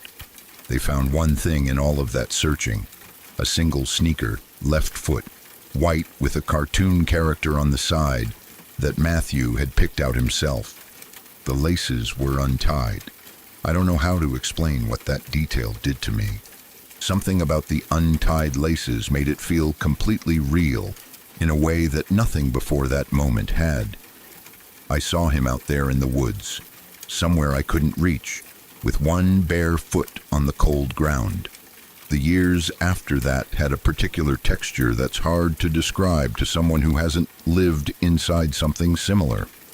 Sarah and I stayed together without being together. The search kept us moving. New posters, new tips, new sections of the map to check. A shared project that substituted for the relationship that had quietly died. On the worst nights, I wondered if we were both just feeding the same illusion, returning to those woods because the alternative was accepting that there was no longer any reason to go anywhere at all. The arguments came later, when even the illusion ran dry. They weren't the arguments of two people who dislike each other.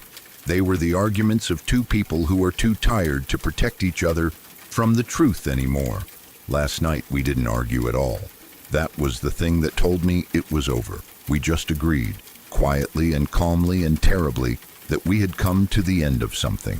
That particular calm, the kind that isn't peaceful but simply exhausted. The silence after something has already finished breaking was worse than anything we had shouted at each other in the years before it. I walked out before whatever came next arrived. I'd been sober for 8 years. I want to be clear about that because it matters to the story. 8 years, and the bar 2 miles from our house had never once pulled at me the way it did on that walk. There was a specific and familiar gravity to it that I had almost forgotten the feeling of. I don't know what made me take that particular street. I'd walked it hundreds of times. Matthew's poster had been there once, years ago, replaced layers deep by advertisements and flyers and all of the normal accumulation of a storefront window over 2 decades. I hadn't looked at that window in years, but the poster was there, not buried, not weathered, freshly printed, crisp at eye level in the center of the glass. His school photo, that snaggletooth smile. The words, "Have you seen me?" in bold text beneath his name and the date, March 16th, 2006. I stood on the sidewalk and looked at it for a long time. I thought about the bar, then I thought about the forest. Then I stopped thinking and started walking. I was 48 years old. My knees hurt on cold nights. I moved slower than I used to and tired faster, and the forest that had swallowed my son felt different from inside an aging body than it had from inside a 28-year-old one. But I had the flashlight on my phone, and I had something that functions like fury when it's been compressed long enough, and I went in. I wasn't searching the way I used to search, systematic and careful and working in grids with other people. I was searching the way you search when you have nothing left to lose, and the night air is cold and something in your chest has finally stopped waiting for permission. I moved through the trees without tracking time, without tracking direction, following nothing more than the particular weight that had lived in me for 20 years and pulling toward whatever it pulled toward. When I found the boulder, I wasn't looking for it. I knew it immediately. The shape of it, the way it sat just off the trail, the angle of the ground around it. My body knew it before my mind confirmed it. I stood there and let the recognition pass through me, and the forest around me was completely silent, not nighttime quiet, not the ordinary absence of sound in the dark hours, the same silence as before. The silence I had dismissed that morning as beauty, as a gift, as the rare stillness of a perfect day. And then, as if the silence had been waiting for me to recognize it, the forest erupted. The sound came from everywhere at once. Crashing leaves, snapping wood, movement through the brush that seemed to come from every direction simultaneously, surrounding me, circling at a distance I couldn't see. My heart was already running fast, and then it dropped into my stomach in a way that left me momentarily unable to determine whether to move or stand still. The sounds changed. They shifted, the way sounds shift when you've been listening long enough, from one thing into another. And what they shifted into was something I had not heard in 20 years, but had never stopped hearing in dreams. His voice, not from one direction, from all of them, surrounding me the way the footsteps surrounded me, coming from the trees on every side. "Daddy, help me, Daddy, Daddy, I want to go home. Please, Daddy." The words were right. The voice was his exact pitch, his specific way of forming the word daddy with that slight elongation on the first syllable that was entirely his own. But the delivery was wrong in a way I felt physically before I could name it. No variation, no emotion beneath the words, just the flat mechanical production of sounds arranged in the right order, like a recording of crying played by something that had never cried. I was turning in circles in the dark, the flashlight sweeping uselessly across the tree line, finding nothing. The voices came from wherever the light wasn't. Then they stopped, all of them simultaneously. The silence returned, and from directly behind me came the sound of a single twig snapping. I turned slowly. My body was operating ahead of my decisions, moving through some basic human protocol for this particular moment. Slow, careful, measured, as if speed would make what was behind me more real than it already was. Then his voice came from directly behind me, close in the dark just beyond the edge of the flashlight beam. "Look at me, Daddy!" I turned fast. He was standing at the edge of the light, the right height, the right build, the dark curls I had memorized from 10,000 bedtime routines, the snaggletooth smile, the one he had been so self-conscious about, the year before he disappeared, the year he had started to become aware of how other people saw him. One shoe on, one foot bare on the cold forest floor. I covered the distance between us in 2 steps and lifted him and held him. He was wrong. Every sensory detail was wrong, and I registered them all in the first few seconds, while my arms were still around him. No warmth, not the neutral cool of a child who has been outside too long. Something deeper than temperature, an absence of heat that went beyond the physical. His body didn't respond to being held. There was no reflex, no small instinctive adjustment of weight that a child makes when picked up. His arms rested against my back with no pressure, no grip, as if the gesture of returning a hug was something he had been told about rather than something he knew. I had put 20 years of grief into that hug. What came back was nothing. I set him down. I looked at his face.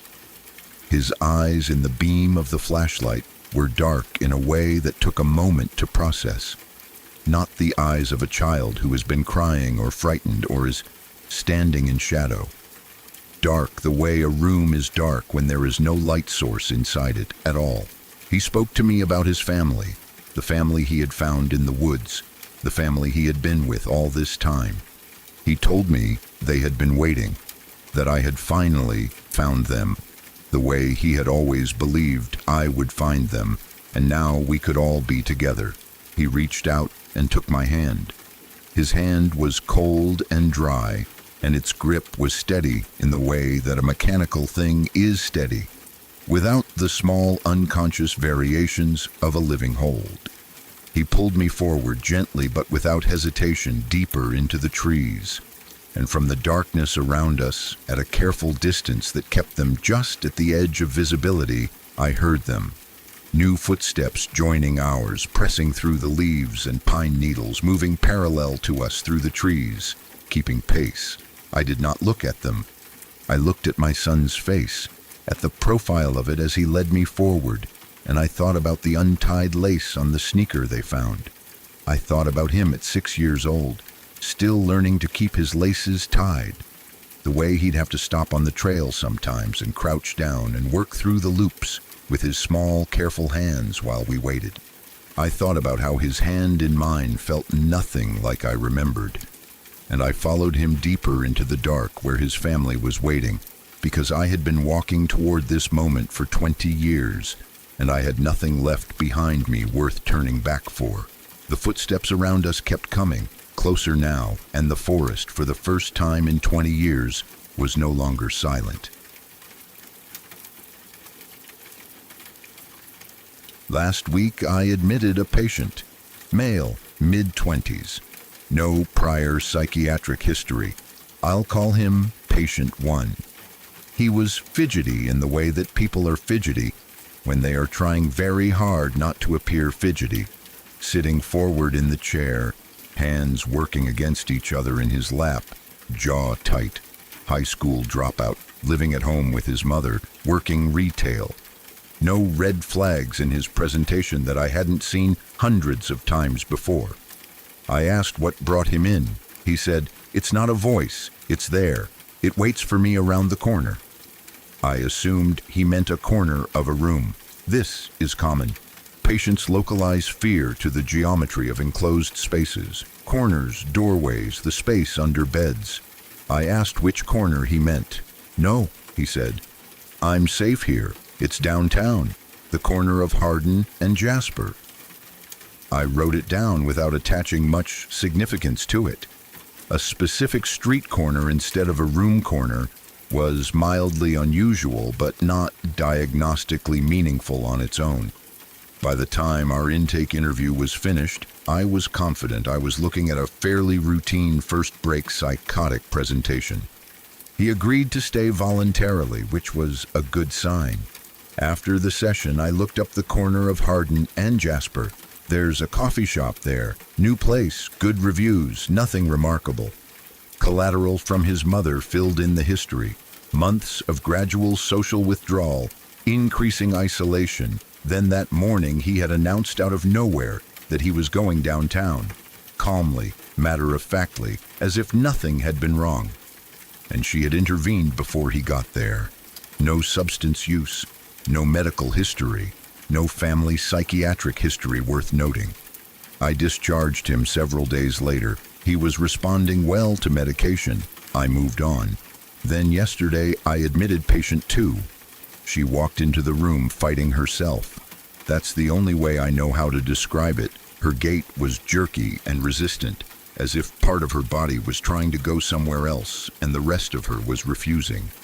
Her fists were clenched and pressed together in her lap, like she was applying pressure to a wound. She sat down and looked at me, and her eyes were calm in a way that contrasted sharply with everything her body was doing. Before I could begin the interview, she said, "You're going to think this is schizophrenia. It's not." I have heard this many times. When patients tell me it isn't schizophrenia, it is usually either schizophrenia or something else diagnosable. I nodded and let her continue. I don't hear voices, nobody tells me to do anything, but I know someone is watching me from the corner, so I've been avoiding it. "Corner of the room?" I asked. "No, I think I'm safe here." "But it's at the corner of Hardin and Jasper." I looked at my notes from the week before without saying anything. She was from out of state, attending the university across town. No known connection to patient 1. I spent the rest of the session trying to find one and came up empty. The overlap in their presentation was striking but not impossible. Psychosis draws from shared cultural material, from collective fears, from the same basic human instinct to assign an external location to internal dread.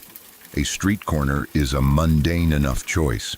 People have organized their delusions around far more specific geography than that. I told myself this and mostly believed it. She improved significantly overnight, which was faster than expected, faster than medication alone typically explains. By morning, the hand-wringing was gone. The gait was normal, and she was calm in a way that seemed genuine rather than flattened. I reached out to her roommate for collateral. The history tracked closely with patient 1's months of slow deterioration, withdrawal, increasing disorganization, then a sudden motivated episode that brought her into care. I have a pharmaceutical dinner downtown in a couple of days, a few blocks from that intersection. I noted the proximity and told myself it was irrelevant. Then I checked my reservation confirmation email. and found it had arrived at 2:13 in the afternoon. At 2:13 that afternoon, I was sitting in a family therapy session. I have no memory of signing up for the dinner. I searched our record system today using the keywords corner and intersection. Most results were routine. Nursing notes about patients pacing in corners, physician documentation of patients hiding in corners, the ordinary clinical language of inpatient psychiatry. But 3 notes were different. All 3 were written by me. 5 months ago, a male in his 40s had requested a room with no windows facing the corner of downtown. 3 months ago, a female in her 30s had refused discharge because of the street corners being there. 2 months ago, a female in her 40s states she keeps checking corners downtown. I do not remember any of these patients describing Hardin and Jasper specifically. I also cannot confirm that they didn't, because I don't fully remember these encounters at all. I remember the notes existing. I do not clearly remember the patients who generated them. Today, patient 2 had an episode that I want to document carefully. She became suddenly hyperactive midday, urgent, agitated, insistent that she needed to leave the unit and go downtown. This was a sharp reversal. Earlier that same morning, she had been frightened of downtown, frightened of the intersection specifically. I expressed concern. She made the decision to stay voluntarily if we adjusted her medication, but her manner throughout was frantic in a specific way. Not the generalized agitation of psychotic decompensation, but the focused urgency of someone who believes they are about to miss a connection. She said to me, "It's open. I can't miss it, or I'll get there without me." I wrote that down verbatim, and I have read it many times since. By the time I discharged her this afternoon, she had no memory of the episode. She was calm, oriented, and responded appropriately to everything I said. The speed of her improvement is unlike anything I have seen in 20 years of practice. Patient 1's response has been similarly remarkable. I turned around before I reached the downtown area tonight. I had been planning to go to the dinner. I had told myself I was going. I pulled onto the highway and merged into the right lane and became aware at some point that I was driving well below the speed limit and gripping the wheel in a specific way that I associated for reasons I couldn't immediately trace with how I felt in medical school waiting for grades to be posted. A low, anticipatory dread, not quite fear, the kind of feeling that comes before you know whether the news is good or bad. I told myself I was guilty about my dog. I have a dog, Moose. I hadn't been home at lunch to let him out. That was probably it. I turned around. When I got home, Moose was lying in his spot, not at the door waiting. He looked at me with his head tilted sideways, examining me. His water bowl was empty beside him. There was a large iced coffee on the counter. The ice nearly melted, a ring of condensation spreading across the surface. I don't drink iced coffee. I took a day off. Moose and I drove out of the city and hiked. I had a telehealth check-in with patient 1 in the morning before we left. He couldn't miss work, and I didn't want him to lose his job over an appointment. He was, as I noted before, remarkably well. Better than well, actually. He seemed genuinely settled and clear in a way I don't typically see this early in treatment. When I asked about the original reason he had gone downtown, he said, "It's all part of my journey to find myself and improve who I am." I did not know how to document that response, so I didn't. We were out later than planned. My apartment was clean when we returned, which surprised me, given the state I had left it in.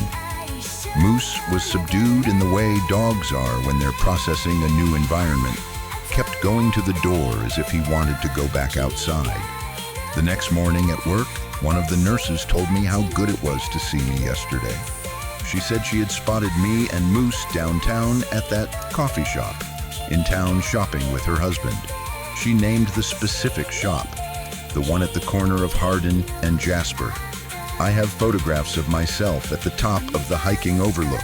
I know where I was. I started a note for a new admission and found a sentence already in my personalized template before I had typed anything. A line that should not have been there, embedded in the structure of a document that populates from my own saved preferences and nothing else. Patient expresses concern regarding the corner of Hardin and Jasper. I submitted a ticket to IT. I went home early. The laundry from the hike was in the washer, already run.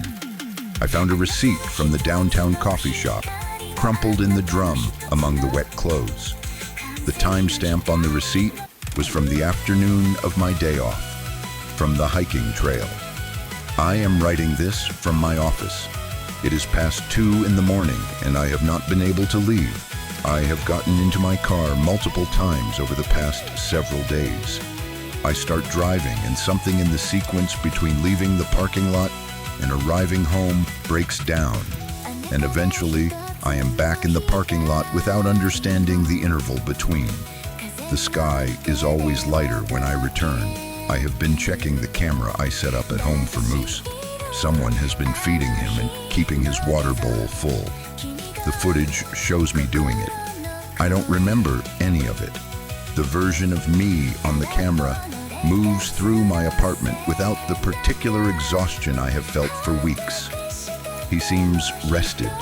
He seems, if I am being honest, more at ease in my home than I have felt in a long time. Moose is happy around him. That's the detail I keep returning to. Moose does not like strangers. He has liked this person immediately and without hesitation every time. I think I went to that corner. I think something happened there that I don't have access to. When I push toward the memory of it, I can feel the outline of something without being able to see it directly. The way you can feel a word on the tip of your tongue without being able to say it. It is there. I cannot reach it. I don't know if whatever is at that intersection took something from me and left the rest, or if it took something from me and replaced it with something else, or if it is still waiting and I haven't arrived yet. I don't know what it was doing with my patients. I don't know if they were being drawn toward it or away from it, or simply being observed by it, the way I may have been observed without knowing it. What I know is this. There is a version of me that goes home to my dog and walks to that coffee shop and seems to be living my life with more ease than I have felt in years. And there is whatever I am, sitting in this office at 2 in the morning, unable to drive home, writing this down for a readership I'm not sure can do anything with it. I'm going to drive downtown tonight. Final update, April 24th. Hi everyone, I just wanted to check back in and let you know things are so much better now. Honestly, I think I was just burned out and letting the stress get to me more than I realized. It happens. Took some real time for myself. Walked Moose a lot, got outside, finally tried that coffee shop everyone's been talking about. Honestly, can't believe it took me this long. The lattes are amazing, LOL. Feeling more like myself than I have in a really long time. More than myself, actually, if that makes sense. If things are changing for the better, why overthink it? I'll probably delete this whole account soon. I'm a little embarrassed I went down that rabbit hole. But thanks for reading and please take care of yourselves. Life is genuinely good. The account was deleted 6 hours after this post. Patient 1 and Patient 2 attended their scheduled follow-up appointments the following week. Both were documented as doing exceptionally well. The notes were written in a hand the attending physician's colleagues described as slightly different from his usual style. Neater, somehow. More settled. Nobody asked about it. The coffee shop at the corner of Hardin and Jasper has a 5-star rating. The most common phrase in the reviews is, "I don't know why I waited so long."